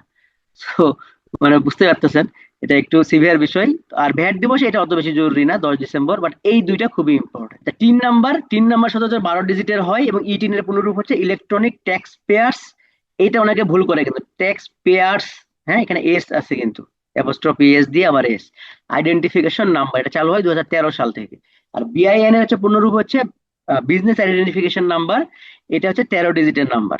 সিজিএ দেখলাম, সিজিএ মূলত হচ্ছে এই যে সরকারি যারা জব করে তাদেরকে হচ্ছে বেতন দেয়, পেনশন দেয়, আর অন্যান্য ফ্যাসিলিটিস যেগুলো হচ্ছে ফাইন্যান্সিয়াল ফ্যাসিলিটি, সেগুলো তারা হচ্ছে প্রোভাইড করে থাকে। আর কম্ট্রোলার এবং অডিটর জেনারেল, এটা হচ্ছে মহা হিসাব নিরীক্ষকের কার্যালয় বলা হয় মূলত। এরা হচ্ছে অডিট করে যে এই যে সরকার যে টাকাটা বিভিন্ন ফান্ডে দিচ্ছে, সেই টাকাটা আদৌ ঠিক মতো কাজ হচ্ছে কিনা, প্রজেক্টে সেটা ঠিক মতো কাজে লাগাতে পারতেছে কিনা, এইটার একটা হচ্ছে তারা ডকুমেন্টেশন করে এবং সেটা সরকারকে আবার জমা দেয়। এই স্লাইডটা দরকার নাই। আর আমরা দেখলাম যে জাতীয় রাজস্ব আয় বা বীমা হচ্ছে অর্থ মন্ত্রণালয় নিয়ন্ত্রণ করে, ট্যারিফ কমিশন হচ্ছে বাণিজ্য মন্ত্রণালয় নিয়ন্ত্রণ করে, স্পার্শ প্রতিরক্ষা মন্ত্রণালয় নিয়ন্ত্রণ করে, এটা দরকার নাই। শেয়ার বাজার নিয়ন্ত্রণ করে হচ্ছে সিকিউরিটি এক্সচেঞ্জ কমিশন বা এসইসি। এই তো। এখন আমরা পড়বো ব্যাংক সিস্টেম অনুযায়ী। এখন আপনারা যদি এমন কেউ থাকেন যে আপনাদের ব্যাংক নিয়ে জিরো ইন্টারেস্ট এবং ব্যাংকে আপনারা ঢুকবেনও না, তাও আপনাদেরকে আমি রিকোয়েস্ট করব যে আপনারা এই সেশনটা করেন। কারণ আপনার ব্যাংকে জব না করেন, কিন্তু ব্যাংকে তো আপনাকে অ্যাকাউন্ট খুলতেই হবে ফর শিওর। আর ব্যাংকে যদি আপনি অ্যাকাউন্ট খোলেন, ব্যাংক পলিসি আপনাকে জানতে হবে। ব্যাংক পলিসি যদি আপনি ঠিকমতো না জানেন, আপনি ব্যাংক থেকে ফ্যাসিলিটিস নিতে পারবেন না। সো এই কারণে আপনার একটু এই তথ্যগুলো নিজের জন্য একটু জেনে রাখা দরকার। তো চলুন আমরা সেকেন্ড স্টেপে চলে যাই। উপমহাদেশে ব্যাংকিং ব্যবস্থা চালু হয় কবে? মুঘল আমলে। জাস্ট এটা একটা প্রিলি টাইপের প্রশ্ন, যে বাংলাদেশে প্রথম বা উপমহাদেশে ব্যাংকিং ব্যবস্থা চালু হয় কবে? মুঘল আমলে। বাংলাদেশ ব্যাংক বাংলাদেশের কেন্দ্রীয় ব্যাংক। তো এটা এর আগে কি নাম ছিল? এটার নাম ছিল স্টেট ব্যাংক অফ পাকিস্তান। তো খেয়াল করে দেখেন টাইমটা, তাহলে বুঝতে পারবেন এটা কবে প্রতিষ্ঠা হয়। 1971 সালের 16 ডিসেম্বর। তার মানে হচ্ছে ব্যাপারটা এরকম যে স্টেট ব্যাংক অফ পাকিস্তান যতদিন পর্যন্ত পাকিস্তান ছিল, ব্যাংকও তাই ছিল, এবং স্টেট ব্যাংক অফ পাকিস্তান নামেই ছিল। ঠিক যেই মুহূর্তে পাকিস্তান আত্মসমর্পণ করে, ওই মুহূর্ত থেকেই এই ব্যাংকের নাম হয়ে যায় বাংলাদেশ ব্যাংক। আশা করি বুঝতে পারছেন। নো চেঞ্জ, কোনো গ্রুপ গভর্নিং বডি কোনো কিছুতে খুব একটা চেঞ্জ আসেনি, সবকিছু সেম, শুধু নামটা চেঞ্জ হয়ে গেছে। এখন আমার নিজেরও এই মুহূর্তে মনে পড়তেছে না, কিন্তু আপনাদেরকে আমি একটু জিজ্ঞাসা করি যে পাকিস্তান যখন আমাদের দেশ থেকে পালিয়ে যায় বা চলে যায়, এই স্টেট ব্যাংক অফ পাকিস্তানে কত টাকা রেখে গেছিল বলেন তো? বাংলাদেশ ব্যাংকের ভল্টে কত টাকা রেখে গেছিল? হাই হাই, 678 কোটি! কি বলেন? তাহলে তোমরা বড় লোক হয়ে যাইতাম। না, বিষয়টা জিরো না। সরি টু সে, আমারও না এই মুহূর্তে মনে পড়তেছে না, বাট খুবই ফানি একটা, খুব 608টা, না না না, মানে খুবই সামান্য কিছু টাকা। আমার এই মুহূর্তে এক্স্যাক্টলি হচ্ছে মনে হয়, আমি আমি মনে পড়তেছে না আমার, সরি। এবং আপনি একটা সার্চ দিলেই পাবেন গুগলে, খুবই এটা একটা হচ্ছে 30,000 টাকা অচল হয়ে যায়। আচ্ছা, বিসিএস এর পার্ট মোটামুটি বলছে, তো এখান থেকে যদি বিসিএস জন্য লাগে আমি বলে দেবো, সমস্যা নেই। ওকে, এটা খুব জরুরি বিষয় না, এটা জাস্ট মানে জানার জন্য আমি করছিলাম। ওকে, এটা সদর দপ্তর কোথায়? মতিঝিলে। এবং একটা সময় মতিঝিলের সব থেকে বড় বিল্ডিং কিন্তু এটাই ছিল। পরবর্তীতে সেনা, সেনা কি যেন বিল্ডিংটার নাম, সেনা, সরি ভুলে গেছি। ওই বিল্ডিংটা হওয়ার পরে এখন বাংলাদেশ ব্যাংক একটু আরো ছোট হয়ে গেছে। তো কেন্দ্রীয় ব্যাংকের মূল উদ্দেশ্য কি দেখেন, মুদ্রার মান নিয়ন্ত্রণ করা। আচ্ছা, মুদ্রার মান নিয়ন্ত্রণ বাংলাদেশ ব্যাংক বাংলাদেশে করে, তাহলে আমাকে একটু কুইকলি জানান তো যে বাংলাদেশ ব্যাংক বাংলাদেশের মুদ্রার মান নিয়ন্ত্রণ করতেছে, সারা পৃথিবীতে মুদ্রার মান নিয়ন্ত্রণ করে কে? আরে বুঝে গেছে প্রশ্ন, একজন অলরেডি বলে ফেলছে, দেখেন গুড। পুরো পৃথিবীতে মুদ্রার মান নিয়ন্ত্রণ করে মূলত আইএমএফ, তারা বিভিন্ন ভাবে নিয়ন্ত্রণ করতে পারে, আমরা ওই সিস্টেমে এখন যাব না। আর বাংলাদেশে এই কাজটা করে থাকে বাংলাদেশ ব্যাংক। ওকে। আর বাংলাদেশ ব্যাংকের ব্যাংক সেক্টর হচ্ছে নিয়ন্ত্রণ করে হচ্ছে অর্থ মন্ত্রণালয়। হ্যাঁ হ্যাঁ, সেনা কল্যাণ ভবন, রাইট, আমার মনে পড়তেছিল না। বাংলাদেশ ব্যাংকের সেক্টর নিয়ন্ত্রণ করে হচ্ছে অর্থ মন্ত্রণালয়। আচ্ছা, বাংলাদেশের টাকার জাদুঘর, এই টাকার জাদুঘরটা হচ্ছে মিরপুরে। এটা হয়তো আপনারা অনেকেই দেখছেন।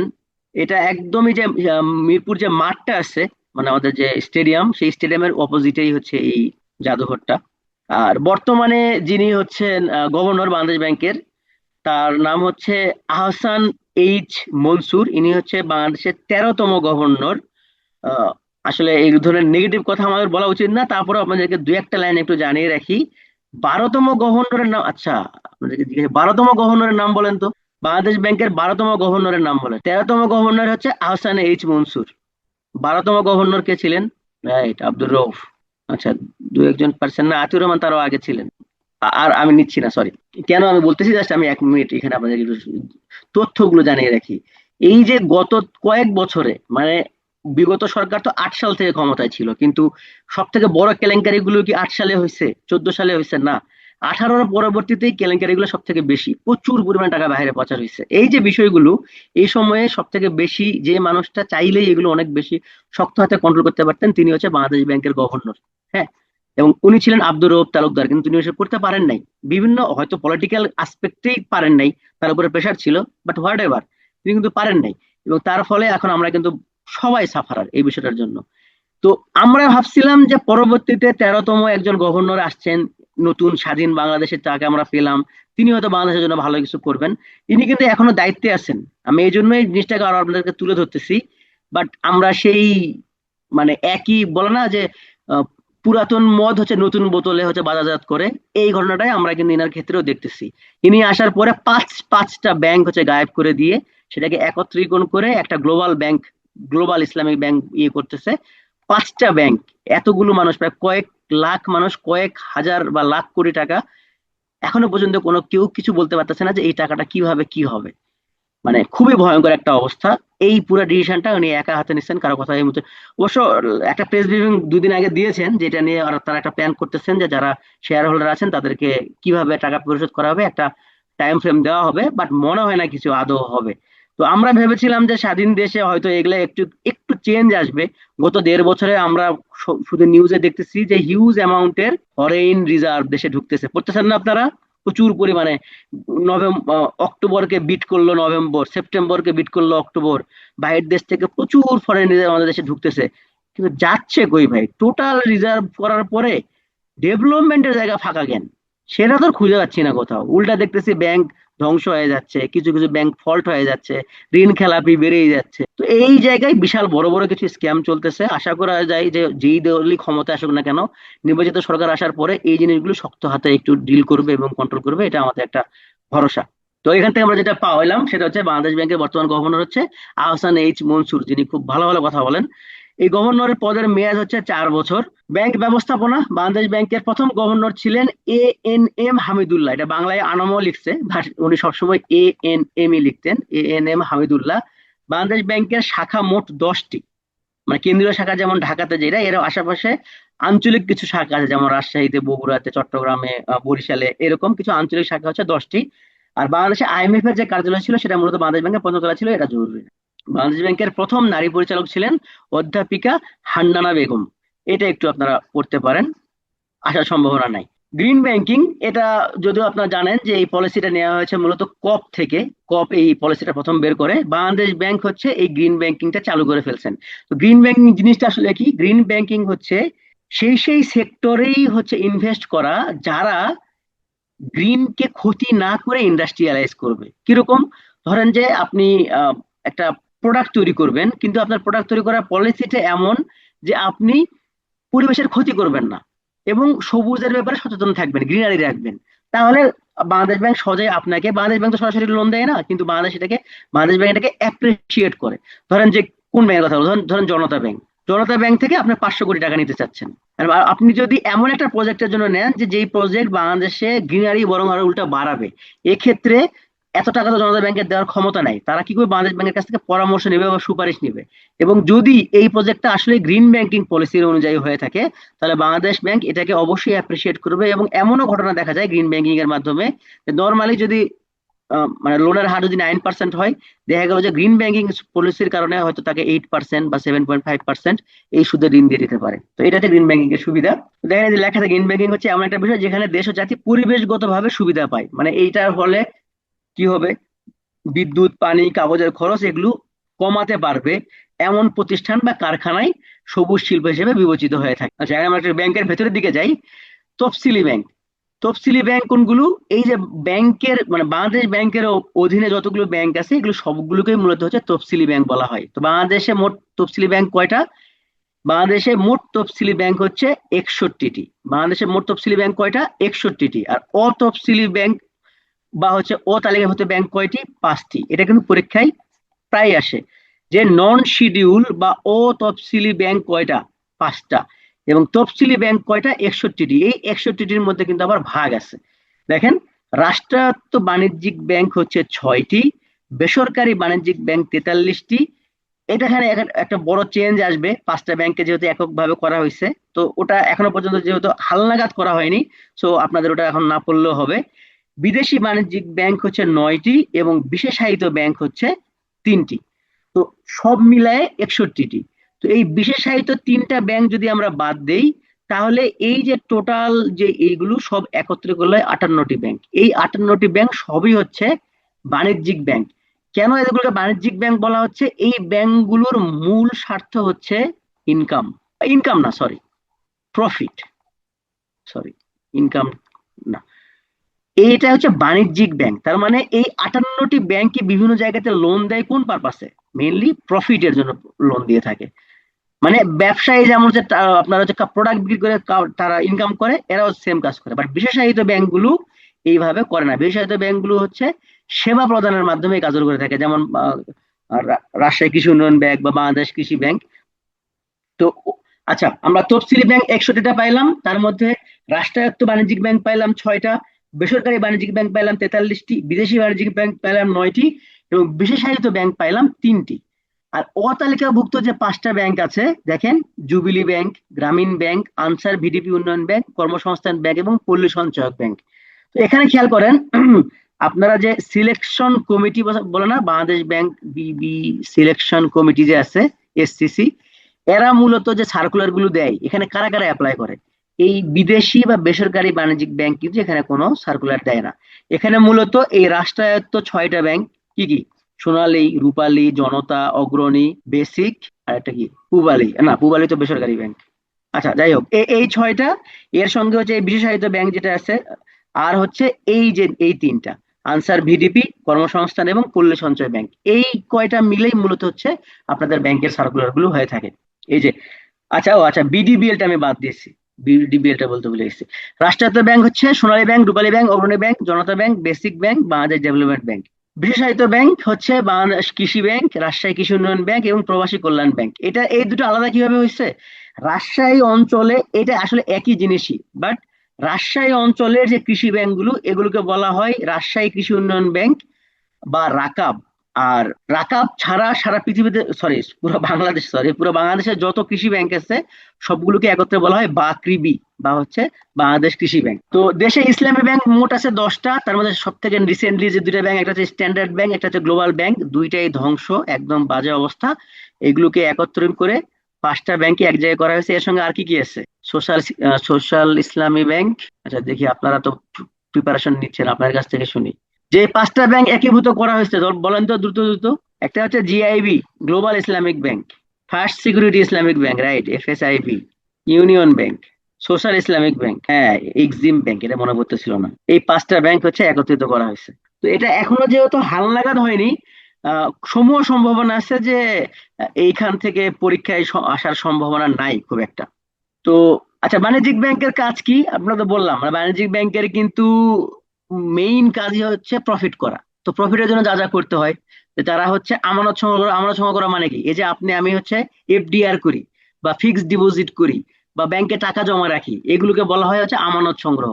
আপনার আমার কাছ থেকে টাকা নিয়ে তারা কি করে, অন্যদেরকে আবার ঋণ দেয়, এই ঋণ দিয়ে আবার কি করে, তারা হচ্ছে প্রফিট করে, সেই প্রফিট আবার আপনাকে রিটার্ন দেয়, আপনাকে হচ্ছে এফডিআর যে এগেইনস্টে একটা ইন্টারেস্ট দেয়। তো এইটাই হচ্ছে বাণিজ্যিক ব্যাংকের মূল কাজ।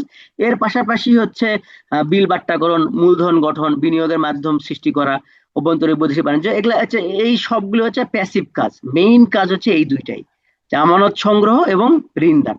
বাংলাদেশের বৃহত্তম রাষ্ট্রীয় মালিকানাধীন বাণিজ্যিক ব্যাংক হচ্ছে Sonali bank.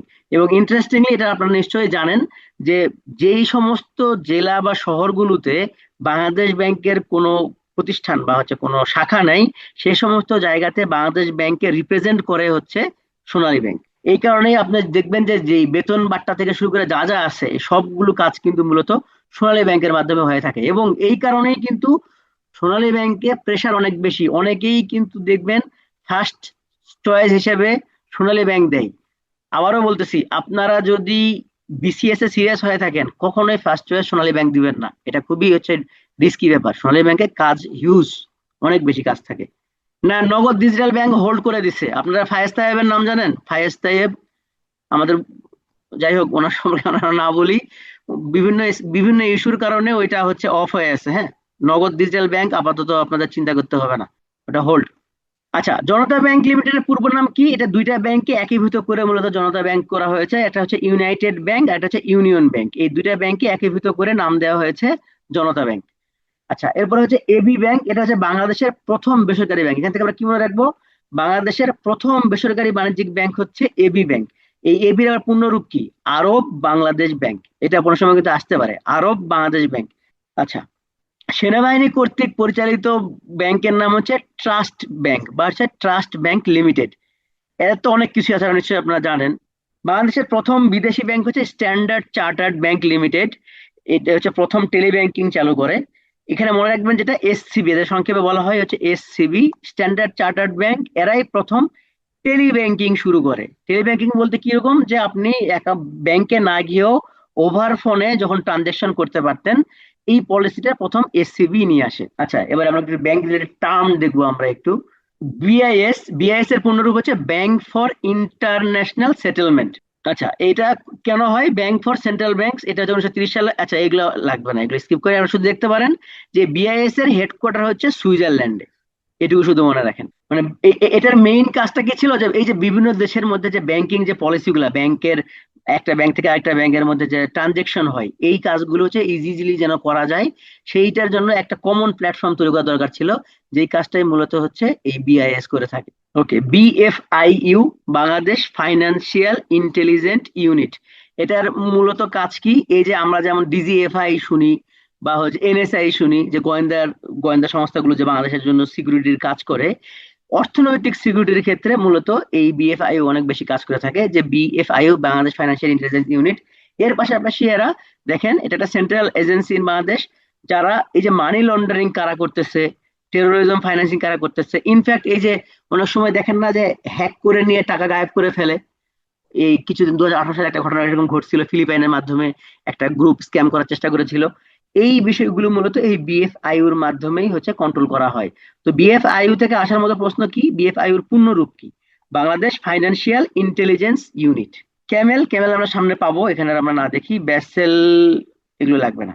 Credit rating, credit রেটিংটা আমরা একটু দেখতে পারি। ক্রেডিট রেটিং হচ্ছে এমন একটা জিনিস, যে এই যে আমরা যে বিভিন্ন মানুষকে যে লোন দেই, এই লোন দেওয়ার ক্ষেত্রে সে আসলেই লোন শোধ করার যোগ্য কিনা, এইটার উপর বেস করে হচ্ছে ক্রেডিট রেটিং দেওয়া হয়। ক্রেডিট রেটিং এর সুবিধাটা কি, যে এটা আপনার আমার জন্য না, এটা হচ্ছে যারা ব্যাংক থেকে নিয়মিত লোন নেয়। ধরেন আপনি ব্যাংক থেকে একবার 10 কোটি টাকা লোন নিচ্ছেন, হ্যাঁ, তারপরে সেটা হচ্ছে আপনি পে করে দিচ্ছেন। এরপরে আপনি যদি ব্যাংক থেকে যদি 20 কোটি টাকা যদি লোন চান, ব্যাংক কিন্তু আপনাকে ডাইরেক্ট দিয়ে দিবে। কারণ ব্যাংক দেখছে যে আপনার ক্রেডিট রেটিং অনেক ভালো, আপনি হচ্ছে টাকা নিয়ে আবার পরিশোধ করে দেন। তো এটাই মানে আমি আপনাদের সহজ ভাষায় বলতেছি, এই জিনিসটার নাম হচ্ছে ক্রেডিট রেটিং, যে আপনার লেনদেন কতখানি স্বচ্ছ একটা ব্যাংকিং পলিসির মধ্যে, আপনি লেনদেনটা কত ইজিলি, কত সহজভাবে আপনি করে থাকেন, এটাকে ক্রেডিট রেটিং হিসেবে মাধ্যমে দেখানো হয়। ইনফ্যাক্ট শুধু একই ব্যাংকই না, আপনি একটা ব্যাংকে হচ্ছে লোন নিছেন এবং সেখানে আপনার ফাইন্যান্সিয়াল স্টেটমেন্ট অনেক স্ট্রং, আপনি আরেকটা ব্যাংক থেকে যদি লোন নিতে চান, ধরেন আদার ব্যাংক, সেখানে যদি আপনি ওখানকার ক্রেডিট রেটিং এখানে দেখান, এবং তারা যদি দেখে যে আপনি অনেক বেশি ট্রান্সপারেন্ট এবং আপনি আপনার কাজের ব্যাপারে অনেক বেশি ক্লিয়ার, তাহলে কিন্তু ওই ক্রেডিট রেটিং ইউজ করে আপনাকে আবারও এক্সট্রা লোন দিবে। এই এই যে ফ্যাসিলিটিসটা পাওয়া যায়, এবং এটা শুধুমাত্র যে লোনের ক্ষেত্রে এমন নয়, যে বিএসসিসি, যেটা সিকিউরিটি এন্ড এক্সচেঞ্জ কমিশন বলা হচ্ছে, এইখান থেকেও হচ্ছে পাওয়া যায়। মানে আপনি আপনার স্টককে রেখেও হচ্ছে এই ক্রেডিট রেটিং ইউজ করতে পারবেন। গ্রিন ব্যাংকিং তো একবার পড়ছি আমরা। এজেন্ট ব্যাংকিং ব্যাপারটা হচ্ছে এরকম যে bank on behalf of bank, ব্যাংকের হয়ে কেউ যদি ব্যাংকের ফ্যাসিলিটিস গুলো দিয়ে থাকে, তাহলে সেই প্রতিষ্ঠানটাকে বলা হবে এজেন্ট ব্যাংকিং। এজেন্ট ব্যাংকিংটা এত বেশি জনপ্রিয় কারণ কি? ধরেন একটা ব্যাংক, তার কিন্তু ফিক্সড টাইমিং আছে। কিরকম? একটা ব্যাংক অলওয়েজই 10টায় খুলবে, 6টায় বন্ধ হবে। যদিও বাংলাদেশের প্র্যাকটিসে এটা অনেক সময় 8টা 9টা হয়ে যায়, কিন্তু এর মধ্যেও আবার ব্যাপার আছে, 10টা থেকে 4টা পর্যন্ত আপনি লেনদেন করতে পারবেন। এর বাইরে 4টা পার হয়ে গেলে আপনি আর লেনদেন করতে পারবেন না। 10টার আগে আপনি লেনদেন করতে পারবেন না। তার মানে কি, যারা ব্যবসায়ী বা যারা বিভিন্ন রকমের ফ্যাসিলিটিস লাগে, ইকোনমিক ফ্যাসিলিটিস লাগে, টাকা পয়সার ফ্যাসিলিটিস লাগে, তারা কিন্তু দিনের 3/1 ভাগ সময় মাত্র পাচ্ছে এই ট্রানজেকশন গুলোর জন্য, বাকি সময় কিন্তু পাচ্ছে না। এই যে একটা প্রবলেম, এই প্রবলেমের সলিউশনের জন্যই আসছে হচ্ছে এজেন্ট ব্যাংকিং। এজেন্ট ব্যাংকিং কি করে? তারা ধরেন যে রেজিস্টার্ড, ধরেন ডাচ বাংলা ব্যাংকের রেজিস্টার, একটা দোকানের মতো সেটা হতে পারে। আপনার তাদেরকে চাইলে 24/7 পাবেন। আপনি তাদেরকে গিয়ে, তারা হয়তো 1% বা 2% একটা হচ্ছে একটা ধরেন যে একটা বেনিফিট নিবে, কিন্তু এদের সুবিধা হচ্ছে আপনি ইমিডিয়েট সাপোর্ট পাবেন। আপনি যাবেন তাদের কাছে, ডাচ বাংলা ব্যাংকে গেলে আপনি যে ফেসিলিটিস গুলো পাইতেন, এখানে গেলেও সেই ফেসিলিটিস পাবেন। হ্যাঁ, কিছু কিছু লিমিটেশন আছে, যেমন হচ্ছে ম্যাক্সিমাম 1 লাখের বেশি আপনি একসঙ্গে ট্রানজাকশন করতে পারবেন না, সারাদিনে টোটাল 3 লাখের বেশি ট্রানজাকশন করতে পারবেন না, এরকম অনেকগুলো কিছু লিমিটেশন আছে। বাট ডে টু ডে লাইফের যে ফ্যাসিলিটিস গুলো, এগুলো আপনি সবই হচ্ছে এজেন্ট ব্যাংকিং থেকে পাচ্ছেন, এবং কোনো টাইম ফ্রেম থাকছে না। ভোরবেলা যান, সকালে যান, রাত 10টায় যান, যে কোনো সময় গেলে আপনি এই ফ্যাসিলিটিস গুলো পাবেন। এইটাই হচ্ছে এজেন্ট ব্যাংকিং এর সুবিধা। এজন্য এটা দিন দিন জনপ্রিয় হচ্ছে। আচ্ছা, কোর ব্যাংকিং সলিউশন, যেটাকে সিবিএস বলা হয়, এটা হচ্ছে যে এই যত রকমের যে ব্যাংকিং জিনিসগুলো আছে, এগুলোকে একত্রীকরণ করে যে অনলাইন করে ফেলা। মানে দেখেন, এই যে সেন্ট্রালাইজড কাস্টমার অ্যাকাউন্ট বা ট্রানজেকশন ডাটা, এগুলো সবকেই একটা সফটওয়্যারের মাধ্যমে যখন আমি সেন্ট্রালাইজ করে ফেলতেছি, যে কোনো প্রশ্নর সমাধান আমি ইনস্ট্যান্ট দিয়ে দিতে পারতেছি, এই সলিউশনটার নাম হচ্ছে core banking solution. ATM, ATM এর পুনরূপ আমরা জানেন যে অটোমেটেড টেলার মেশিন। এটা কিন্তু 9 গ্রেডের পরীক্ষায় অনেক বেশি আসে। হ্যাঁ, এটিএম এর পুনরূপ কি? Automated teller machine. এটা একটা ইলেকট্রনিক ডিভাইস, যেখানে আপনি যদি আপনার কার্ড দিয়ে দেন, এবং আপনার যদি পাসওয়ার্ড যদি আপনি ঠিকমতো দিতে পারেন, তাহলে দুইটাকে জাস্টিফাই করে আপনাকে আপনার কাঙ্ক্ষিত আপনার যে টাকা, সে টাকা আপনাকে দিয়ে দিতে পারে। তো তার মানে এটা একটা হচ্ছে বুথের মতো, মানে একটা মানি এক্সচেঞ্জ সিস্টেম, যেখানে আপনি আপনার আইডেন্টিফিকেশন ক্লিয়ার করতে পারলে আপনাকে বিনিময়ে টাকা দিয়ে দিবে। সিআরএম, এটা রিসেন্ট একটা খুবই জনপ্রিয় মাধ্যম, যদিও ব্যাংকিং সেক্টরে সব থেকে জনপ্রিয় এটার নাম ছিল হচ্ছে, আপনাদের কাছ থেকে শুনি, বলেন সিআরএম এর পূর্ণরূপ বলেন। সিআরএম এর পূর্ণরূপ বলেন। যাক, এই যে আমার টোপে একজন পড়ছে। আচ্ছা, অ্যাকচুয়ালি সিআরএম বলতে সব জায়গাতে জনপ্রিয় এইটাই ছিল, যে কাস্টমার রিলেশনশিপ ম্যানেজমেন্ট। হ্যাঁ, এইটাই সব সময় ছিল, এবং আমরাও এটাই পড়ে আসছি। কিন্তু বিষয় হচ্ছে যে বর্তমানে সিআরএম বলতে এটা আসলে খুব বেশি আর জনপ্রিয় নাই। বর্তমানে হচ্ছে সিআরএম বলতে আপনার বলা হচ্ছে ক্যাশ রিসাইকেল মেশিন। মানে হচ্ছে যেই বুথে আপনি চাইলে টাকা ইনও করাতে পারেন, টাকা আউটও করতে পারেন।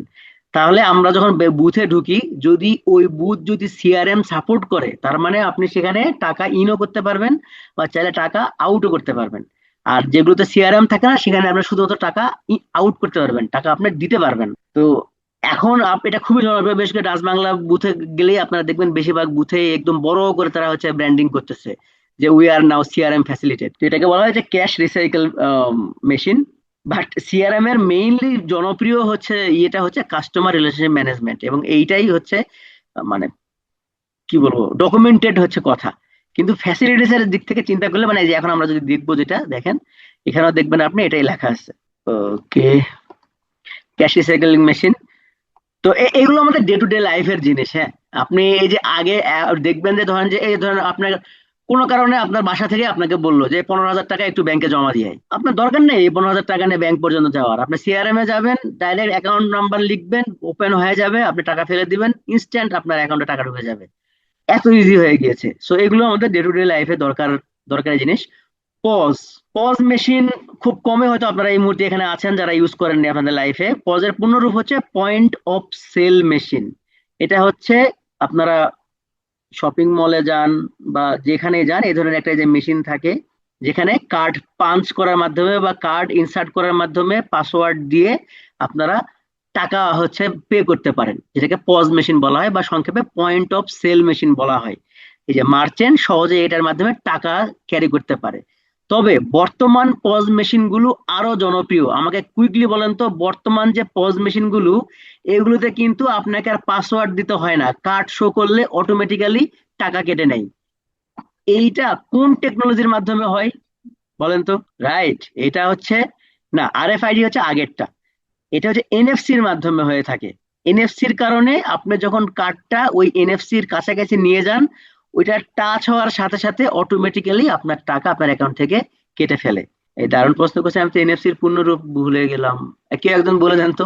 নন ফাঞ্জিবল কিছু একটা, নিয়ার ফিল্ড কমিউনিকেশন, সরি, হ্যাঁ, নিয়ার ফিল্ড কমিউনিকেশন। আমি তো এনএফটি তে চলে গেছি দেখেন। Near field communication, right.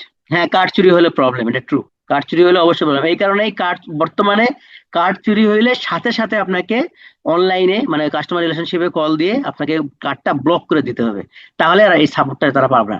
ওকে। কেওআইসি, যারা ব্যাংক অ্যাকাউন্ট ইউজ করে নিয়মিত তারা সবাই এটা সম্পর্কে ওয়াকিবহাল, বা যারা এখন এখন বিকাশ ইউজ করতেছেন, নগদ ইউজ করছেন, তারাও এটা জানেন।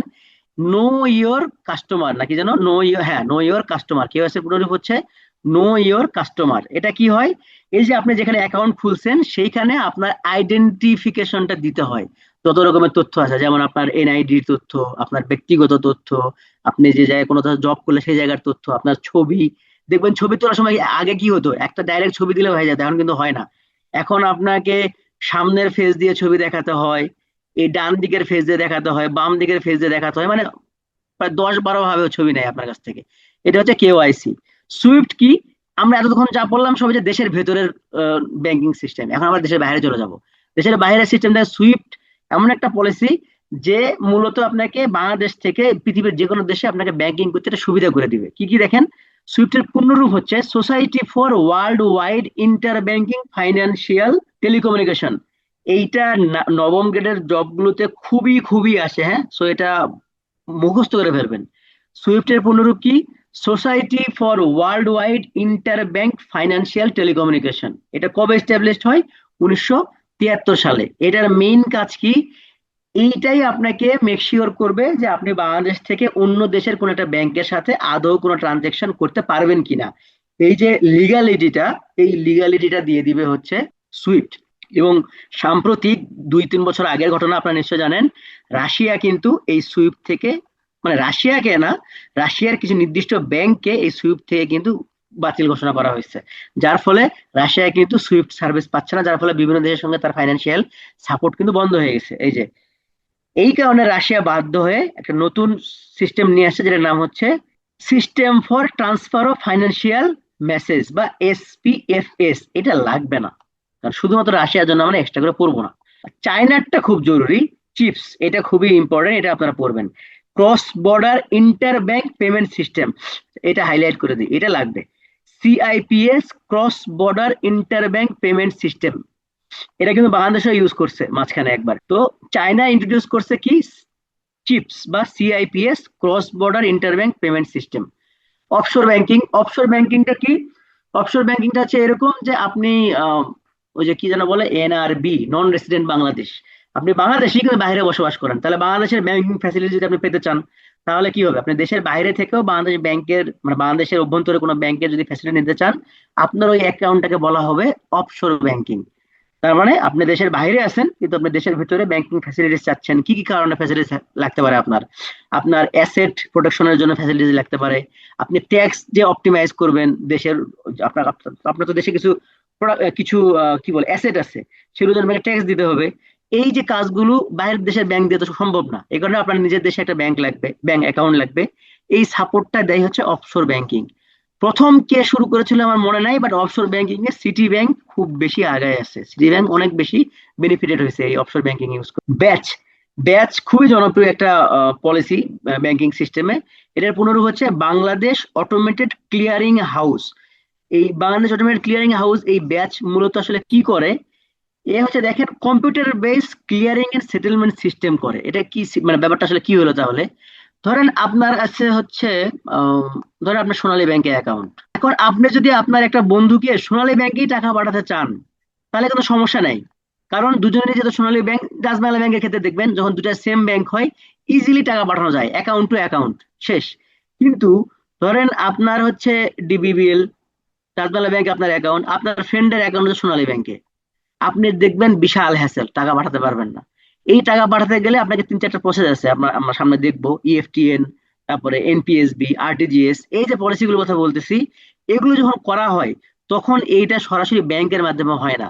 এই ডাচ বাংলা ব্যাংকে যখন আপনি রিকোয়েস্ট করবেন এই সোনালী ব্যাংকে টাকা দেওয়ার জন্য, ডাচ বাংলা ব্যাংক রিকোয়েস্ট করবে আবার বাংলাদেশ ব্যাংকে। তখন বাংলাদেশ ব্যাংকের এই যে ব্যাচ, যে গ্রুপটা আছে, বাংলাদেশ অটোমেটেড ক্লিয়ারিং হাউস, এরা হচ্ছে ক্লিয়ার হয়ে দেখে যে যেখান থেকে রিকোয়েস্ট আসলো আর যেখানে সেন্ড হওয়ার কথা বলছে, এই দুইটা আসলে যৌক্তিক কিনা, আসলে এই অ্যাকাউন্ট আছে কিনা, মানে ভেরিফাইটা করে এরা।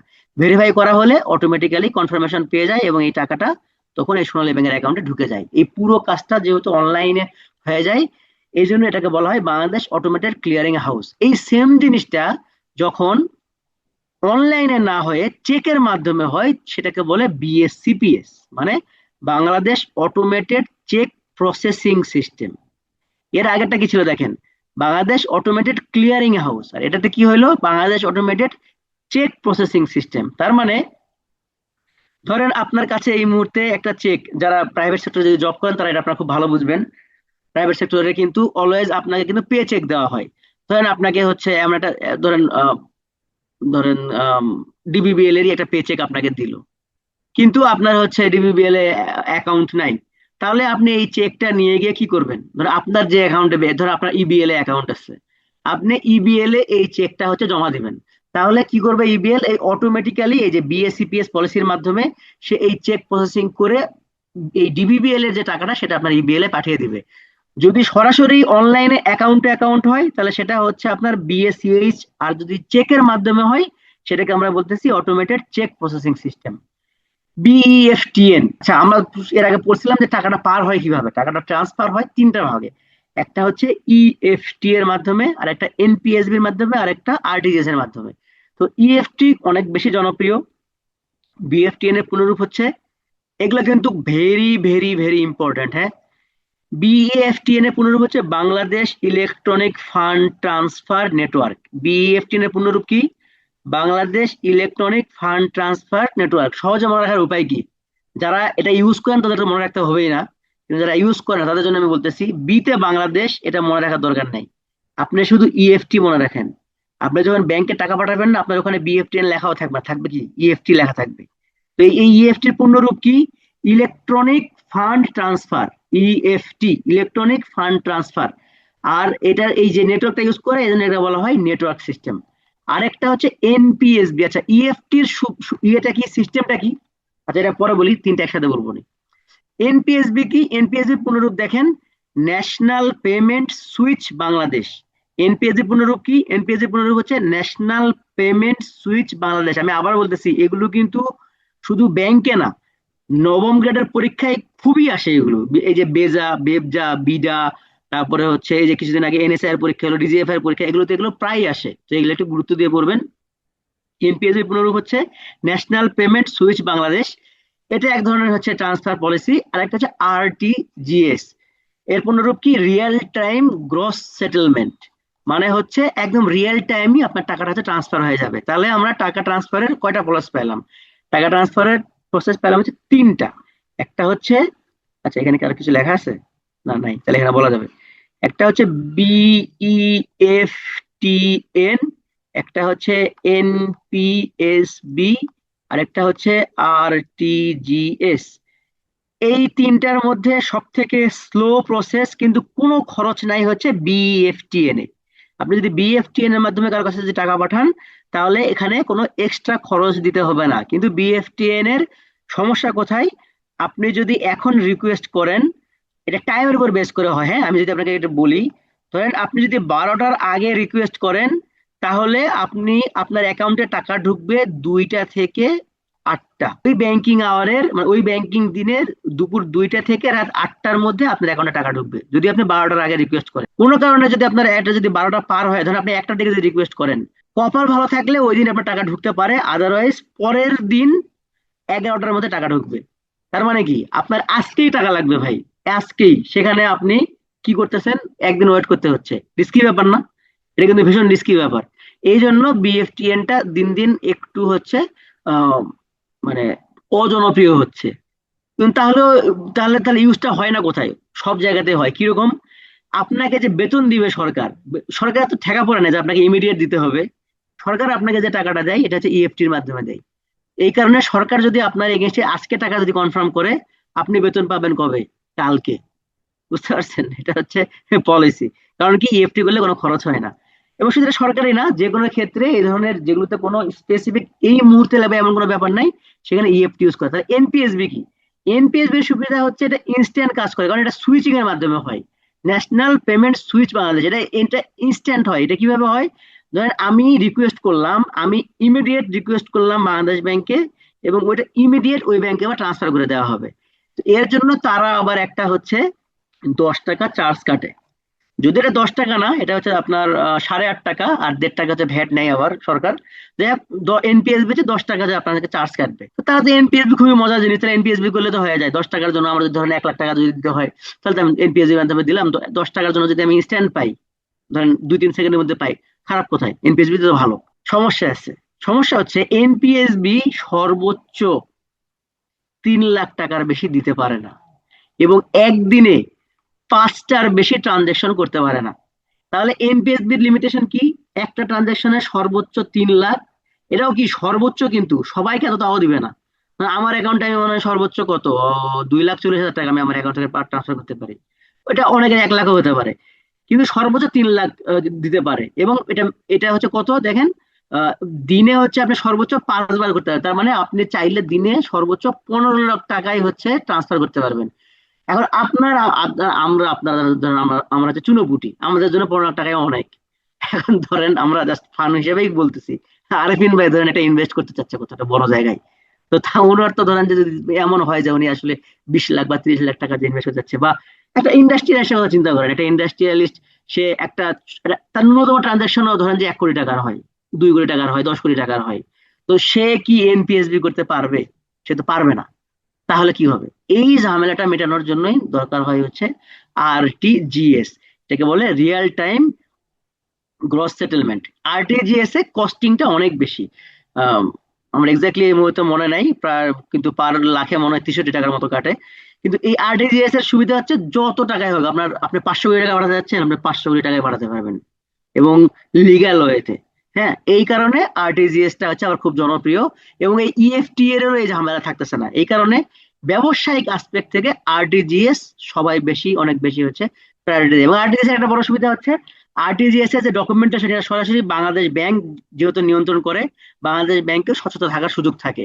আরটিজিএস ইউজ যারা করে তারা হচ্ছে বাংলাদেশ ব্যাংক থেকে সহজে লোনও পাইতে পারে, এরকম অনেক ফ্যাসিলিটিস পাওয়া যায়। যাই হোক, ক্রিপ্টোকারেন্সি এটা রিসেন্টলি খুবই জনপ্রিয় একটা থিম। ক্রিপ্টোকারেন্সি হচ্ছে এমন একটা কারেন্সি যেটা আপনি খালি হাতে দেখতে পাবেন না, অনলাইনের মাধ্যমে এটার ট্রানজেকশন হয়ে থাকে।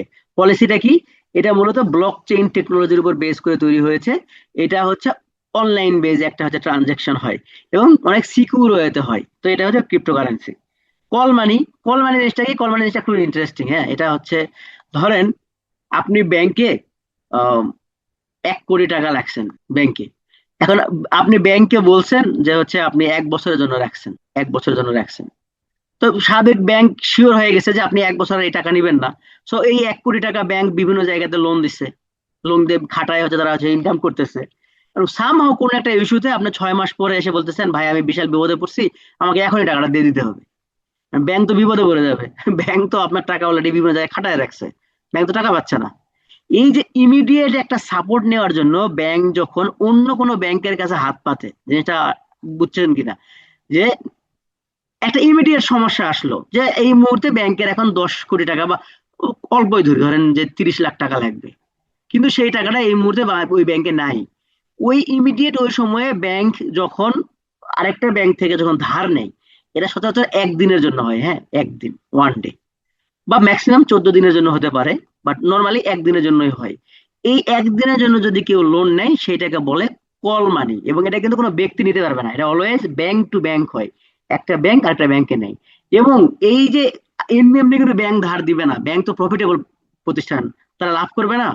এই যে যেই পার্সেন্টেজ বা যেই সুদে বা যেই হারে হচ্ছে এই কল মানিটা দেয়, সেটাকে বলে হচ্ছে রেট মানি বা কল রেট মানি, এটা আমরা সামনে দেখবো। আচ্ছা, নষ্ট অ্যাকাউন্ট কি? এখানে নষ্ট অ্যাকাউন্ট আছে, তারপর আছে ভস্ট্র অ্যাকাউন্ট, তারপর আছে লোরো অ্যাকাউন্ট। আমরা তিনটা অ্যাকাউন্ট একটু একসঙ্গে দেখবো, তাহলে আমাদের এখানে কোথায় নেব, এইখানে দেখাই। হ্যাঁ, নষ্ট ভস্ট্র এবং হচ্ছে ধর আমি এখানে এন ধরলাম, আম, এটা হচ্ছে ভি ধরলাম ভস্ট্র, আর এখানে ধরলাম হচ্ছে লোরো। তিনটা ব্যাংক, নষ্ট্র, ভস্ট্র, লোরো। এটা হচ্ছে কেন দরকার, এই জিনিসগুলো আপনি যদি বোঝেন বা ক্লিয়ার থাকে তাহলে আপনার জন্য অনেক কিছু ইজি হয়ে যাবে, বাংলাদেশে টাকা পয়সা লেনদেনটা কিভাবে আপনি সহজে বুঝতে পারবেন। দেখেন, নষ্ট্র অ্যাকাউন্ট কি? নষ্ট্র অ্যাকাউন্ট হচ্ছে এমন একটা অ্যাকাউন্ট যে আপনি অন্য একটা দেশের ব্যাংক আপনি ব্যবহার করতে চাচ্ছেন, কিন্তু সেই দেশের কোনো ব্যাংকিং খাতের কোনো কিছু আপনার দেশের কোনো মানে নাই, সাপোর্টটা নাই। সেক্ষেত্রে বাংলাদেশের কোনো ব্যাংক যদি আপনাকে ওই দেশের কোনো অ্যাকাউন্ট ইউজ করার জন্য সাপোর্ট দেয়, তাহলে সেইটাকে বলা হবে নষ্ট্র অ্যাকাউন্ট। মানে কি, ধরেন এইখানে আপনি একটা অ্যাকাউন্ট খুলছেন, ধরেন আপনাকে আমি এ বললাম, তাহলে এই এ অ্যাকাউন্টটা এই যে এই ভি অ্যাকাউন্টের জন্য নষ্ট অ্যাকাউন্ট হবে। মানে ব্যাংকটা, অ্যাকাউন্টটা মূলত এই ব্যাংকের, কিন্তু আপনি সাপোর্ট নিচ্ছেন এই দেশের ব্যাংক থেকে। তাহলে এই ভস্টর এগেইনস্টে বা ওই, আচ্ছা এই ব্যাংকের নাম ধরলাম বি, তাহলে আপনার যে অ্যাকাউন্টটা বি এর রেফারেন্সে আপনার অ্যাকাউন্টের নাম হচ্ছে নষ্ট অ্যাকাউন্ট, বুঝতে পারছেন?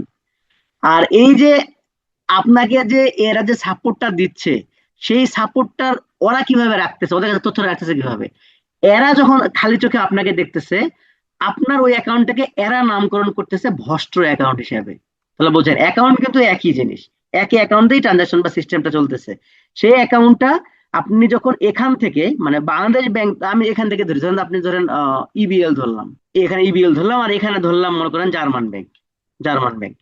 তো ইবিএল থেকে আপনি জার্মান ব্যাংকে টাকা পাঠাতে চাচ্ছেন, তাহলে আপনার কাছে এই জার্মান ব্যাংক হচ্ছে ভস্ট্র অ্যাকাউন্ট, কিন্তু জার্মান ব্যাংকের কাছে আপনার অ্যাকাউন্ট হচ্ছে নষ্ট্র অ্যাকাউন্ট। এখন লোরো অ্যাকাউন্ট তাহলে আবার কি? লোরো অ্যাকাউন্টটা কেন দরকার পড়লো? এই যে আপনি যে জার্মানে টাকা পাঠাবেন, জার্মানের তো মুদ্রা তো ডলার না, আপনার মুদ্রাও ডলার না, আপনার মুদ্রা টাকা। তাহলে আপনাকে ডলারের মাধ্যমে ট্রানজাকশন করতে হবে। আর বাংলাদেশ তো এত বড় দেশ না যে আপনি হিউজ অ্যামাউন্টের ডলার একসঙ্গে ট্রানজাকশন করতে পারবেন, এটা তো সম্ভব না। এই জন্য আপনি একটা থার্ড পার্টি লাগবে যে আপনাকে এই সাপোর্টটা দিবে। এই জন্য লাগবে হচ্ছে তৃতীয় পক্ষের একটা ব্যাংক, যেটাকে বলা হয় লরো অ্যাকাউন্ট। এটা ধরেন আমি এই ক্ষেত্রে খুব সিকিউর যদি কিছু ধরি, ধরেন ধরেন নিউ ইয়র্ক ব্যাংক, এনওআইবি ধরলাম। এই নিউ ইয়র্ক ব্যাংক হচ্ছে এই ক্ষেত্রে লোরো অ্যাকাউন্ট হবে। আপনি কি করবেন, আপনার যে ডলার বা আপনার টাকাটা আপনি এই লোরো অ্যাকাউন্টে দিবেন, আপনি লোরো অ্যাকাউন্টে বলবেন যে আমি এই ভস্ট্রতে পাঠাতে চাই বা আমি জার্মান ব্যাংকে পাঠাতে চাই। তো এই লোরো অ্যাকাউন্টে তো আপনারও অ্যাকাউন্ট আছে, জার্মান ব্যাংকের অ্যাকাউন্ট আছে। শুধু আপনার আমার না, পৃথিবীর বেশিরভাগ দেশের ধরেন এখানে অ্যাকাউন্ট আছে, মানে এই সার্ভিসটা সবারই লাগে। তো এই ক্ষেত্রে তখন এই যে লোরো অ্যাকাউন্টটা কি করবে, সে আপনার কাছ থেকে তথ্য নিয়ে ভস্ট্রকে বলবে ঠিক আছে, আমি এই যে ও আমাকে 1,000 ডলার পাঠাইছে, আমি তোমাকে দিয়ে দিচ্ছি 1,000 ডলার। এই যে তৃতীয় পক্ষের যে ব্যাংকটা যে সাপোর্টটা দিচ্ছে, এটাকে বলা হয় হচ্ছে লোরো অ্যাকাউন্ট। তো এটা কেন লাগে, মানে আমরা কেন পড়তেছি? ধরেন আমাদের দেশে প্রচুর আমদানি করতে হয়, আবার প্রচুর আমরা রপ্তানিও করি, এই কারণে আমাদের এই পুরো সিস্টেমটাই লাগে। আমরা ধরেন যে জার্মানি থেকে আমরা তুলা, কটন নিয়ে আসবো। এখন কটন আমাকে জার্মানি দিবে, জার্মান টাকা লাগবে না, জার্মান তো টাকা নেবে, আমি টাকা দিব কিভাবে? আমি এই 1,000 ডলার লোরো অ্যাকাউন্টে পাঠায় বললাম এটা তুমি জার্মান ব্যাংকে পাঠায় দাও। ওই জার্মান ব্যাংকে যখন যাবে, জার্মানের দেশের ওই ওই কোম্পানি কি করবে, তখন বলবে হ্যাঁ আমি টাকা রিসিভ করছি, ওকে আমি তাহলে তোমাকে প্রোডাক্ট পাঠিয়ে দিচ্ছি। প্রোডাক্টটা পাঠালো, আমি সেই তুলা ইউজ করে রেডিমেড গার্মেন্টস করে ফেললাম, আরএমজি। এখন আমি আরএমজি তে আবার পাঠাবো কোথায়, ওই জার্মানিতে আবার টাকা পাঠাচ্ছি। তাহলে এই যে আমি যখন জার্মানিতে পাঠালাম, আমার বৈদেশিক মুদ্রা অর্জন হলো না? এখন জার্মানি কিনলো তো ডলারে না, জার্মানি তো কিনবে হচ্ছে ধরেন জার্মান যে, জার্মানির ইয়ে কি, ইউরো মনে হয়। তো ইউরোতে যদি কিনে তারা তো আবার ডলারে তাদের নিতে হবে না। তো এই জার্মান করবে কি, লোরো অ্যাকাউন্টে দিবে, লোরো অ্যাকাউন্ট আপনাকে ডলার দিবে। এই কারণে এই তিনটা জিনিস আমাদের একটু মনে রাখতে হয়। আচ্ছা, আমি জানি না কথা আমি বুঝাতে পারছি। একটু কুইকলি বলেন তো যে আপনারা এটা বুঝছেন কিনা, রেসপন্স করেন। আমি আমি মানে বাংলাদেশ হচ্ছে নষ্ট অ্যাকাউন্ট। আমাদের দেশ থেকে বাইরে যারা যারা যে যে ব্যাংকে আপনি সাপোর্ট নেন তারা হচ্ছে ভস্ত্র অ্যাকাউন্ট। আবার ওরা যখন আমাদের কাছ থেকে সাপোর্ট নেয় তখন কিন্তু আবার উল্টা হয়ে যাবে, ওরা যখন আমাদের কাছ থেকে সাপোর্ট নেয় ওরা হয়ে যাবে নষ্ট অ্যাকাউন্ট, আমরা হয়ে যাবো ভস্ত্র অ্যাকাউন্ট। আর আমাদেরকে যারা সাপোর্ট দিবে, থার্ড পার্টি যারা আমাদেরকে ডলার দিবে মূলত, তারা হচ্ছে লরো অ্যাকাউন্ট। ওকে, হ্যাঁ এলসি তো। থ্যাংক ইউ, আপনার দারুণ কথা বলছেন। এই যে বিষয়গুলো পড়তেছি, এই নষ্ট ভ্রষ্ট লোরো অ্যাকাউন্ট লাগে কেন, করলাম কেন, ফার্স্ট অ্যান্ড ফরমোস্ট কাজই হচ্ছে এলসির জন্য। এই যে এলসি গুলো যে আমরা খুলি, এই এলসির কাজটা এই নষ্ট অ্যাকাউন্ট ভ্রষ্ট অ্যাকাউন্টের মাধ্যমেই হয়ে থাকে। এলসির জন্য এটা লাগে। না, এটা ফ্রিতে আসবে না, কোনোভাবেই ফ্রিতে আসবে না, আমি আপনাকে গ্যারান্টি দিচ্ছি। ও আচ্ছা, আপনার আপনি তো ডাক্তার, এটা লাগবে না। এটা আপনি আপনি যদি প্রচুর রুগী দেখে ধরেন যে আপনি 20 কোটি টাকা কামাই করে ফেলতেন, সম্ভব কিন্তু আপনি রুগী দেখে প্রচুর টাকা কামাই করে ফেললেন, তখন ব্যবসা করবেন না, হসপিটাল তো দিবেন। তখন আপনার এগুলো বুঝতে হবে। এই জন্য আগে থেকে একটু বুঝে রাখলে ভালো।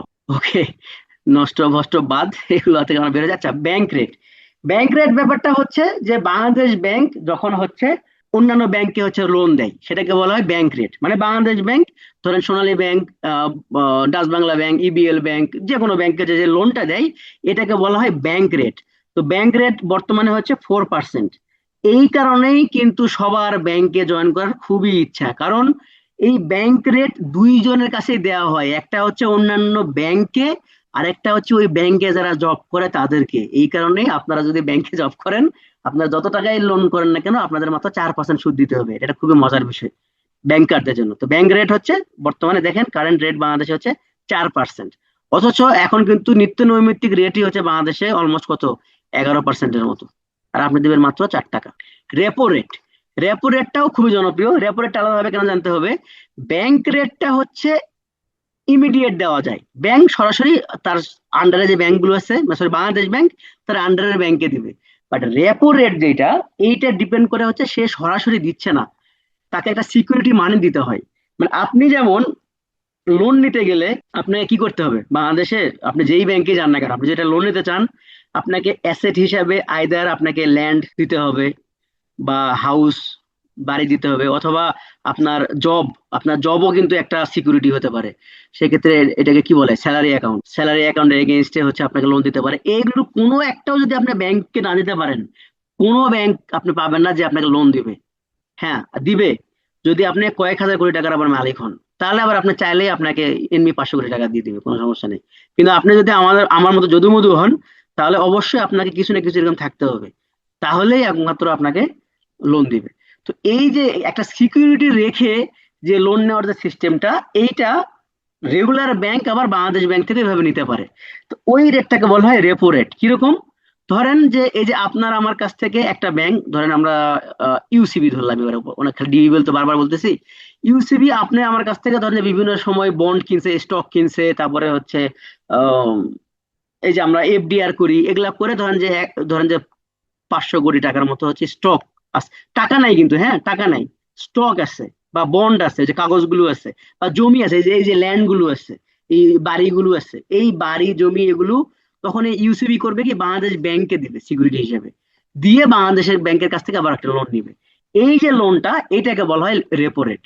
তো বর্তমানে রেপো রেট কত দেখেন, বর্তমানে রেপো রেট হচ্ছে 8.5%। তো রেপো রেটের সুবিধা কি? রেপো রেট একটা দেশে খুব জনপ্রিয় কেন হয়? যখন একটা দেশে রেপো রেট কমে যায়, মানে ধরেন 8.5%-এ যদি আপনি লোন নেন 1 কোটি টাকা, ধরেন বা 10 লাখ টাকা যদি আপনি লোন নেন, আপনাকে যদি লোন দেওয়া হয় আরো কমে, যদি রেপো রেট যদি ধরেন 5% হয়ে যায়, তাহলে ওই দেশে লোনের পরিমাণ বেড়ে যায়, মানুষজন প্রচুর পরিমাণে লোন নেয়, তখন জীবনযাত্রার মান উন্নয়ন হয়, মানুষজন টাকা পয়সা বেশি কামাই করতে পারে। যখন রেপো রেট বেড়ে যায়, তখন লোনের রেটও বেড়ে যায়। ধরেন তখন আপনাকে যদি রেপো রেট যদি ধরেন 11% হয়, তাহলে ব্যাংক আপনাকে আবার লোন দিবে কত, 15%-এ। কারণ কি, ব্যাংককে আবার ইয়ে করতে হবে না, প্রফিট করতে হবে না। ব্যাংক আপনার কাছ থেকে প্রফিট করেই তো এই রেপো রেটটা আবার পরিশোধ করবে, তা নাহলে পরিশোধ করবে কি করে? তাহলে ওই কারণে রেপো রেট বাড়লে একটা দেশে কি হয়, রেপো রেট বাড়লে একটা দেশের অবস্থা অর্থনৈতিকভাবে দুর্বল হয়ে যায়, আহ স্থবির হয়ে যায়, বিজনেস কমে যায়, এই ধরনের অনেক ইস্যু হয়। আর যদি এগুলো না ঘটে, উল্টাটা যদি হয়, রেপো রেট যদি কমে আসে, তাহলে দেশের উন্নতি হয়, উন্নত কি বলে এটাকে, ডেভেলপমেন্ট হয়, মানুষের জীবনযাত্রার মান বাড়ে। আর এই কাজটাই বিগত সরকার কিন্তু করছিল, যে একটা কৃত্রিম রেপো রেটের কারণে এটা অলমোস্ট প্রায় 6%-এর মতো ছিল, হ্যাঁ রেপো রেট ছিল 6%, যার ফলে দেশের অবস্থা ভয়াবহ হয়ে গেলেও খুব সহজেই 9%-এর লোন দেওয়া হয়ে গেছে সবাইকে, যার ফলে দেশের অবস্থা খুব ভয়াবহ হয়ে গেছে। যাই হোক, এগুলো তো এখন আর অত জরুরি না। রিভার্স রেপো রেট কোনটা? এই যে ঘটনাটা আপনাদেরকে বললাম, এইটাই যখন আবার উল্টা করে হবে, সেটাকে বলা হয় যে রিভার্স রেপো রেট। কিরকম? যে বাংলাদেশ এমন হইলো যে বাংলাদেশ ব্যাংকের টাকা লাগবে বোঝেন, বাংলাদেশ ব্যাংকেরই টাকা লাগবে, আপনার টাকা না, মানে বাংলাদেশ ব্যাংকের কাছে টাকা নাই। এখন আপনার কাছে প্রশ্ন আসতে পারে, এটা কি সম্ভব নাকি? বাংলাদেশ ব্যাংক তো টাকা চাইলে এই প্রোডাকশন করতে পারে। না, এটা হয় না। বাংলাদেশ ব্যাংকের বিভিন্ন সময় এরকম টাকা লাগতে পারে। কিরকম? ধরেন এই মাসে বাংলাদেশ ব্যাংকে এলসি বাবদ বা বিভিন্ন ইস্যুতে বা বাইরের দেশের লোন আছে, ধরেন আইএমএফ এর লোন আছে, ধরেন যে $2 বিলিয়ন শোধ করতে হবে ইউএসডি, কিন্তু বাংলাদেশ ব্যাংকের কাছে এই মুহূর্তে নাই। তখন বাংলাদেশ এই রিভার্স রেপো রেটের মাধ্যমে সোনালী ব্যাংক বা ধরেন একটু জনপ্রিয় ব্যাংকের কথাই বলি, ধরেন ব্র্যাক ব্যাংকের কাছ থেকে সাময়িক সময়ের জন্য রিভার্স রেপো রেটের মাধ্যমে উল্টা হচ্ছে ঋণ নেই, এই বাংলাদেশ ব্যাংকে ঋণ নেই, এটাকে বলা হয় রিভার্স রেপো রেট। তখন ব্র্যাক ব্যাংক বাংলাদেশ ব্যাংককে হচ্ছে যে সুদের লোন দেয়, সেটাকে বলা হয় রিভার্স রেপো রেট। আচ্ছা, কারেন্ট এই রেটটা হচ্ছে 7%। আচ্ছা, কল মানি, এটা তো আগে দেখছিলাম, এই যে কল মানিটা যেই ইন্টারেস্টে কল মানি দেওয়া হয় সেটাকে বলা হয় কল মানি রেট। সিআরআর, এটা হচ্ছে ক্যাশ রিভার্স রিকোয়ারমেন্ট, এই যে টাকা যে আমরা যে প্রফিটটা দেই তার এগেইনস্টে আবার কত টাকা ব্যাক আসে ব্যাংকে, এই পলিসিটাকে বলা হয় ক্যাশ রিভার্স রিকোয়ারমেন্ট। এটা খুব বেশি জরুরি না। তারপরে যেখানে তথ্য দেওয়া আছে দেখেন, যে লাগবে না। আচ্ছা, এসএলআর কি? এসএলআর আছে স্ট্যাটিউটরি লিকুইড রেশিও। পরীক্ষায় আসতে পারে এইটাই, যে এসএলআর এর পূর্ণ রূপ কি। এসএলআর এর পূর্ণ রূপ হচ্ছে স্ট্যাটিউটরি লিকুইডিটি রেশিও। হ্যাঁ, এটা কি হয়, যে একটা ব্যাংকের মানে কতখানি স্টেবল এটা বুঝতে হলে এসএলআর টা নির্ধারণ করতে হয়, যে সে কি পরিমাণে টাকা তার নিচ্ছে এবং তার এগেইনস্টে কি পরিমাণে লোন দিচ্ছে। এই যে ব্যালেন্সটা, এই ব্যালেন্সটা বিভিন্ন ভাবে তারা ক্যালকুলেট করতে পারে। যেমন দেখেন যে কি পরিমাণে ক্যাশ আছে, ট্রেজারি বিল কি পরিমাণে আছে, ট্রেজারি বন্ড, গোল্ড বা অন্যান্য কোনো লিকুইড অ্যাসেট কি পরিমাণে আছে, এটার উপর বেস করেই আপনি একটা ব্যাংক আসলে বর্তমানে তার ফাইন্যান্সিয়াল কন্ডিশন কিরকম, এটা আপনি সহজে বের করতে পারবেন। আর এই পলিসিটার নামই হচ্ছে এসএলআর। আচ্ছা, ক্যামেল এর আগে বলছিলাম, ক্যামেল একটা ইন্টারন্যাশনালি একটা রেগুলেটরি সিস্টেম। এটা আবার সিগারেট মনে করেন না, হ্যাঁ, এটা হচ্ছে ক্যামেল, CAMELS। ক্যামেলস কি কি বোঝাচ্ছে দেখেন।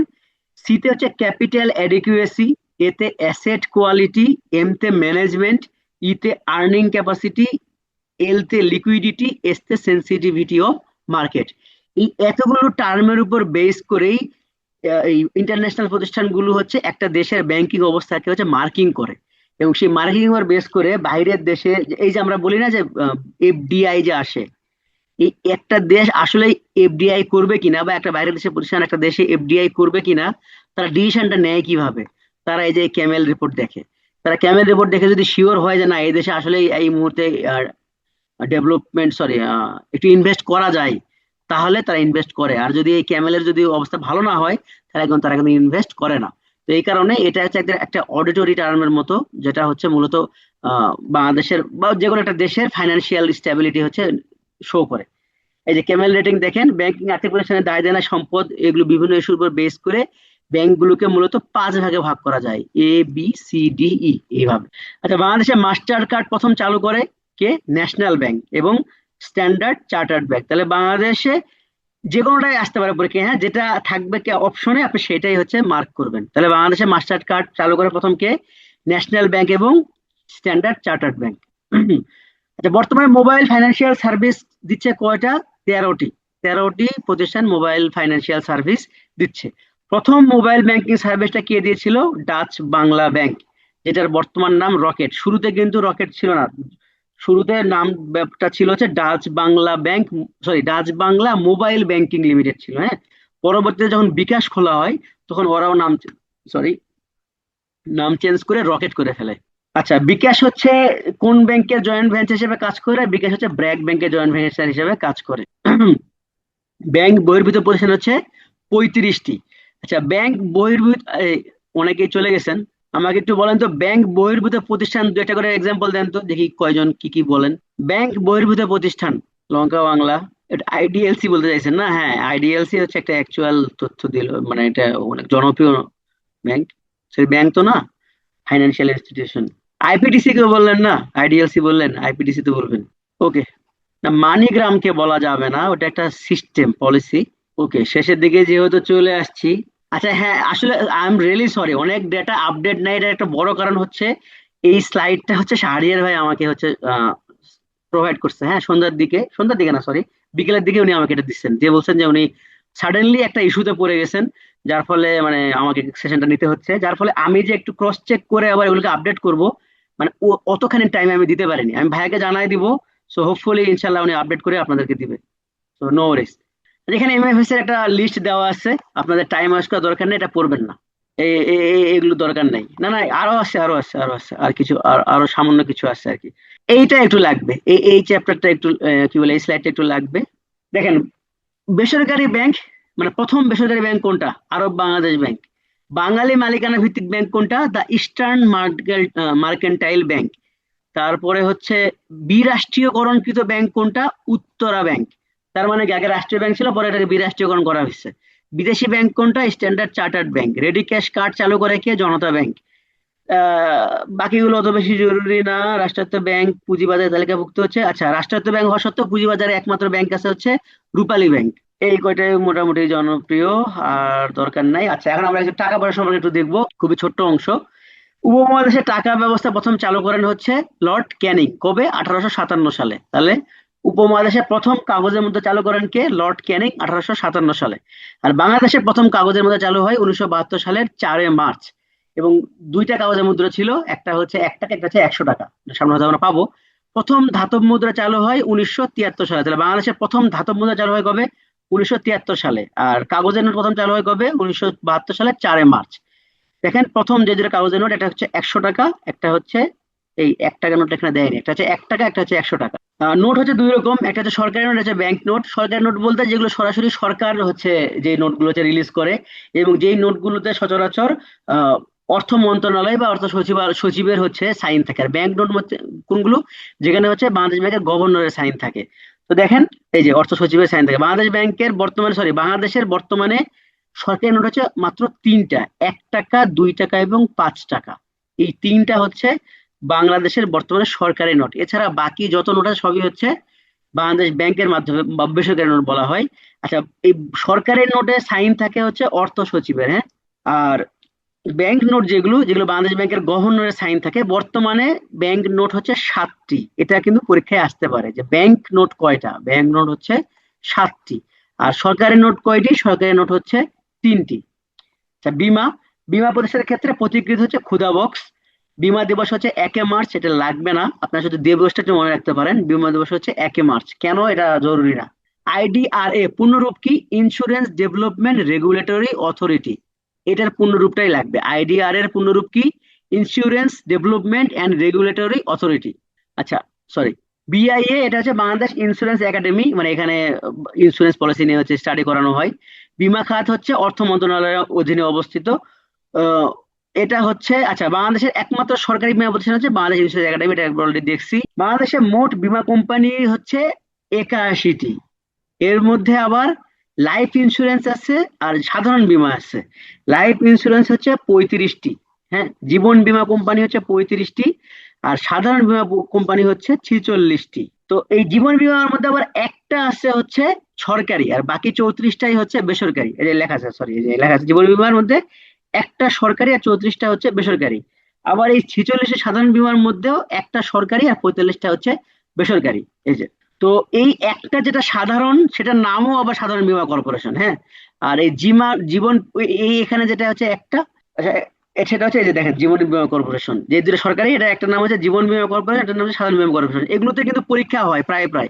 এই আপনারা যেমন ব্যাংকের পরীক্ষা দেন, এগুলোতেও কিন্তু এখন খুব অনেক পোস্টেরই একটা পরীক্ষা হয় প্রত্যেক বছরই। এগুলোতে অ্যাপ্লাই করার জন্য এই তথ্যগুলো খুব জরুরি।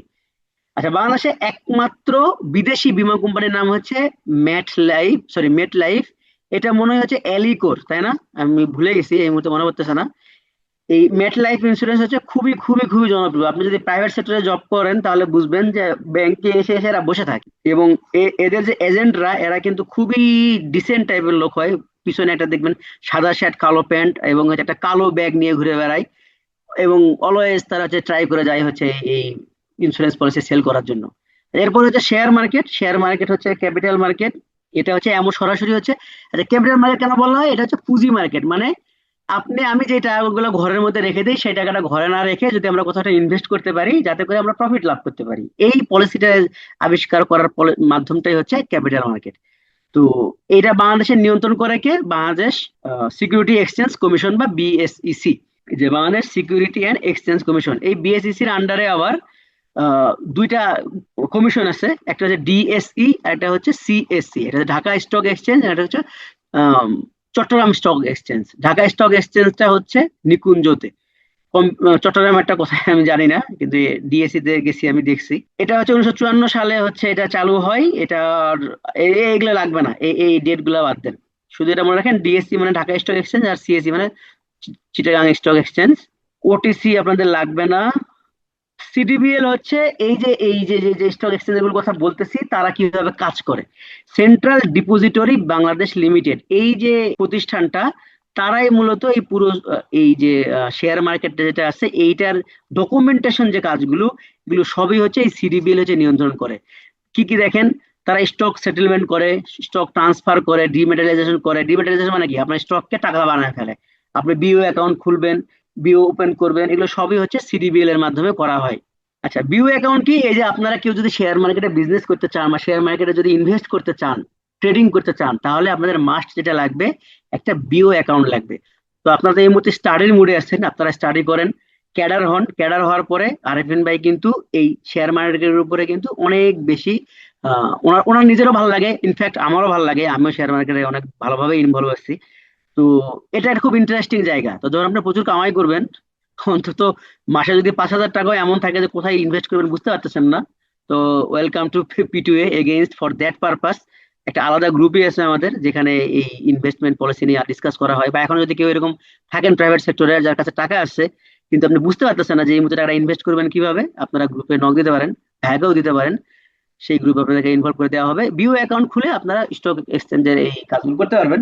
তো এই যে স্টকে যে আসবেন, এই স্টকে কিন্তু অনেক রকম ক্যাটাগরি থাকে। ভালো স্টক থাকে, খারাপ স্টক থাকে। এটা আমরা কিভাবে ডিফাইন করি যে কোনটা ভালো কোনটা খারাপ, এইটার পলিসি গুলো এখানে দেওয়া আছে, দেখেন।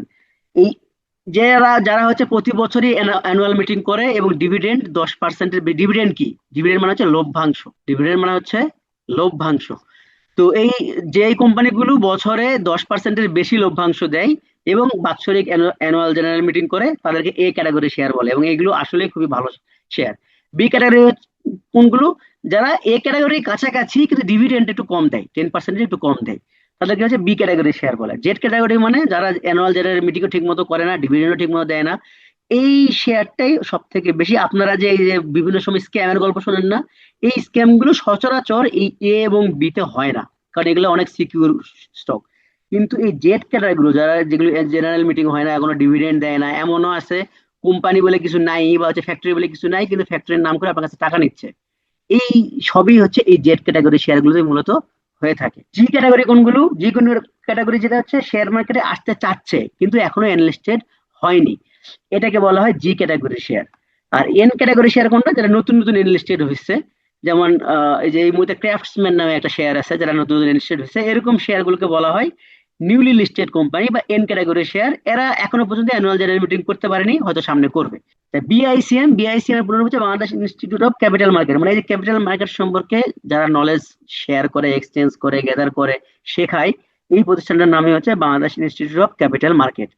BASM, Bangladesh academy of security market. তো এইটা আপনাদের তো বেশি লাগবে না, মানে সিকিউরিটি মার্কেট সম্পর্কে এখানে হচ্ছে শেখানো হয়, এটাও লাগবে না, এগুলো এক্সট্রা তথ্য। আচ্ছা, এটা একটু একটা মজার জিনিস, যে ব্রোকার কি আর ডিলার কি।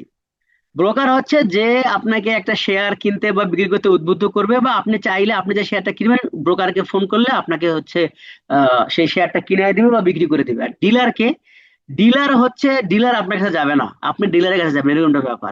মানে ডিলার হচ্ছে এমন ধরনের যে যার কাছে গেলে আপনি ব্ল্যাকে হচ্ছে সিনেমার টিকিট কাটতে পারবেন।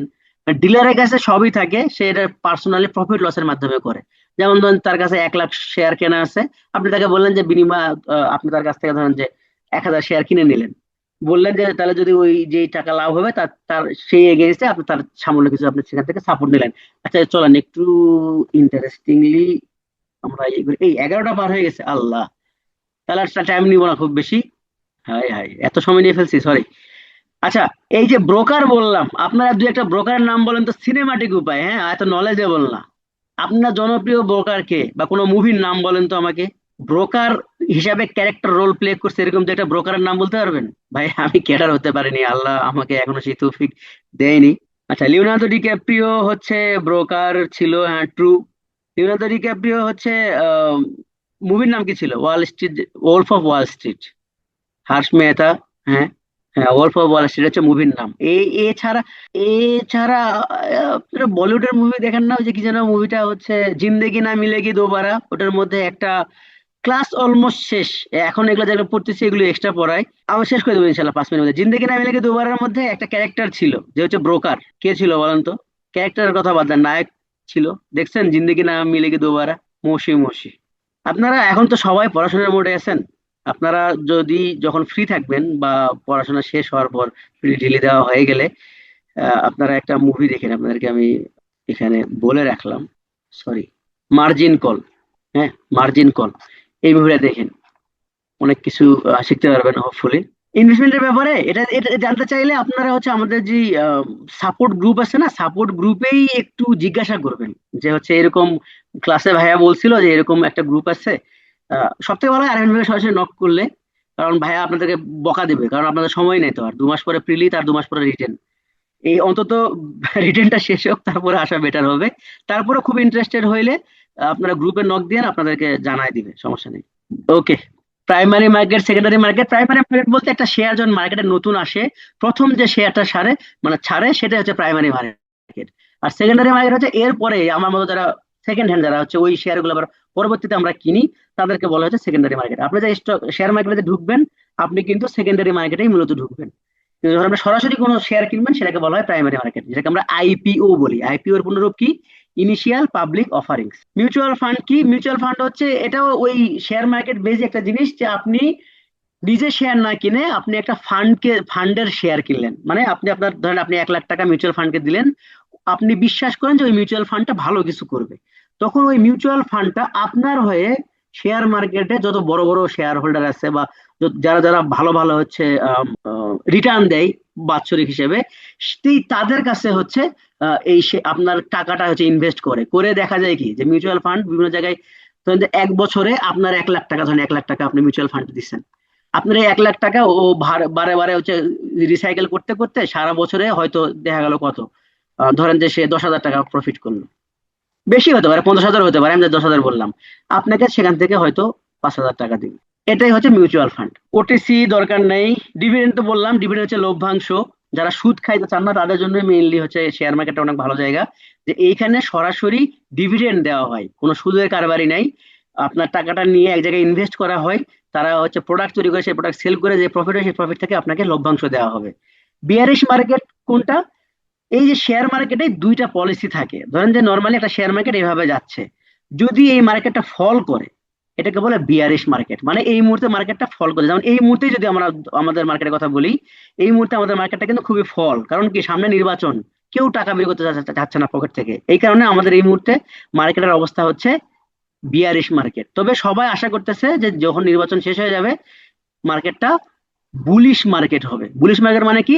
আপ ট্রেন্ডে যাচ্ছে, প্রোডাক্ট বেড়ে, ধরেন যে আপনি একটা 100 টাকা একটা শেয়ার কিনছেন, সেটা যখন কমতে কমতে 80, 90, 80, 70, 50 হয়ে যাবে, সেটাকে বলা হচ্ছে বিয়ারিশ মার্কেট, মানে নেগেটিভে চলে গেছে। আর যদি এমন হয় আপনি 100 টাকার শেয়ার কিনছেন, সেটা 1, 2, 3, 4 দিন পরে সেটা আছে 110, তারপর 100 বলতে বলতে 200 টাকা চলে যাবে, ওইটাকে বলা হচ্ছে বুলিশ মার্কেট। মানে মার্কেট যখন আপ ট্রেন্ডে যায় সেটাকে বলা হয় বুলিশ, আর যখন ডাউন ট্রেন্ডে যায় সেটাকে বলা হয় বিয়ারিশ।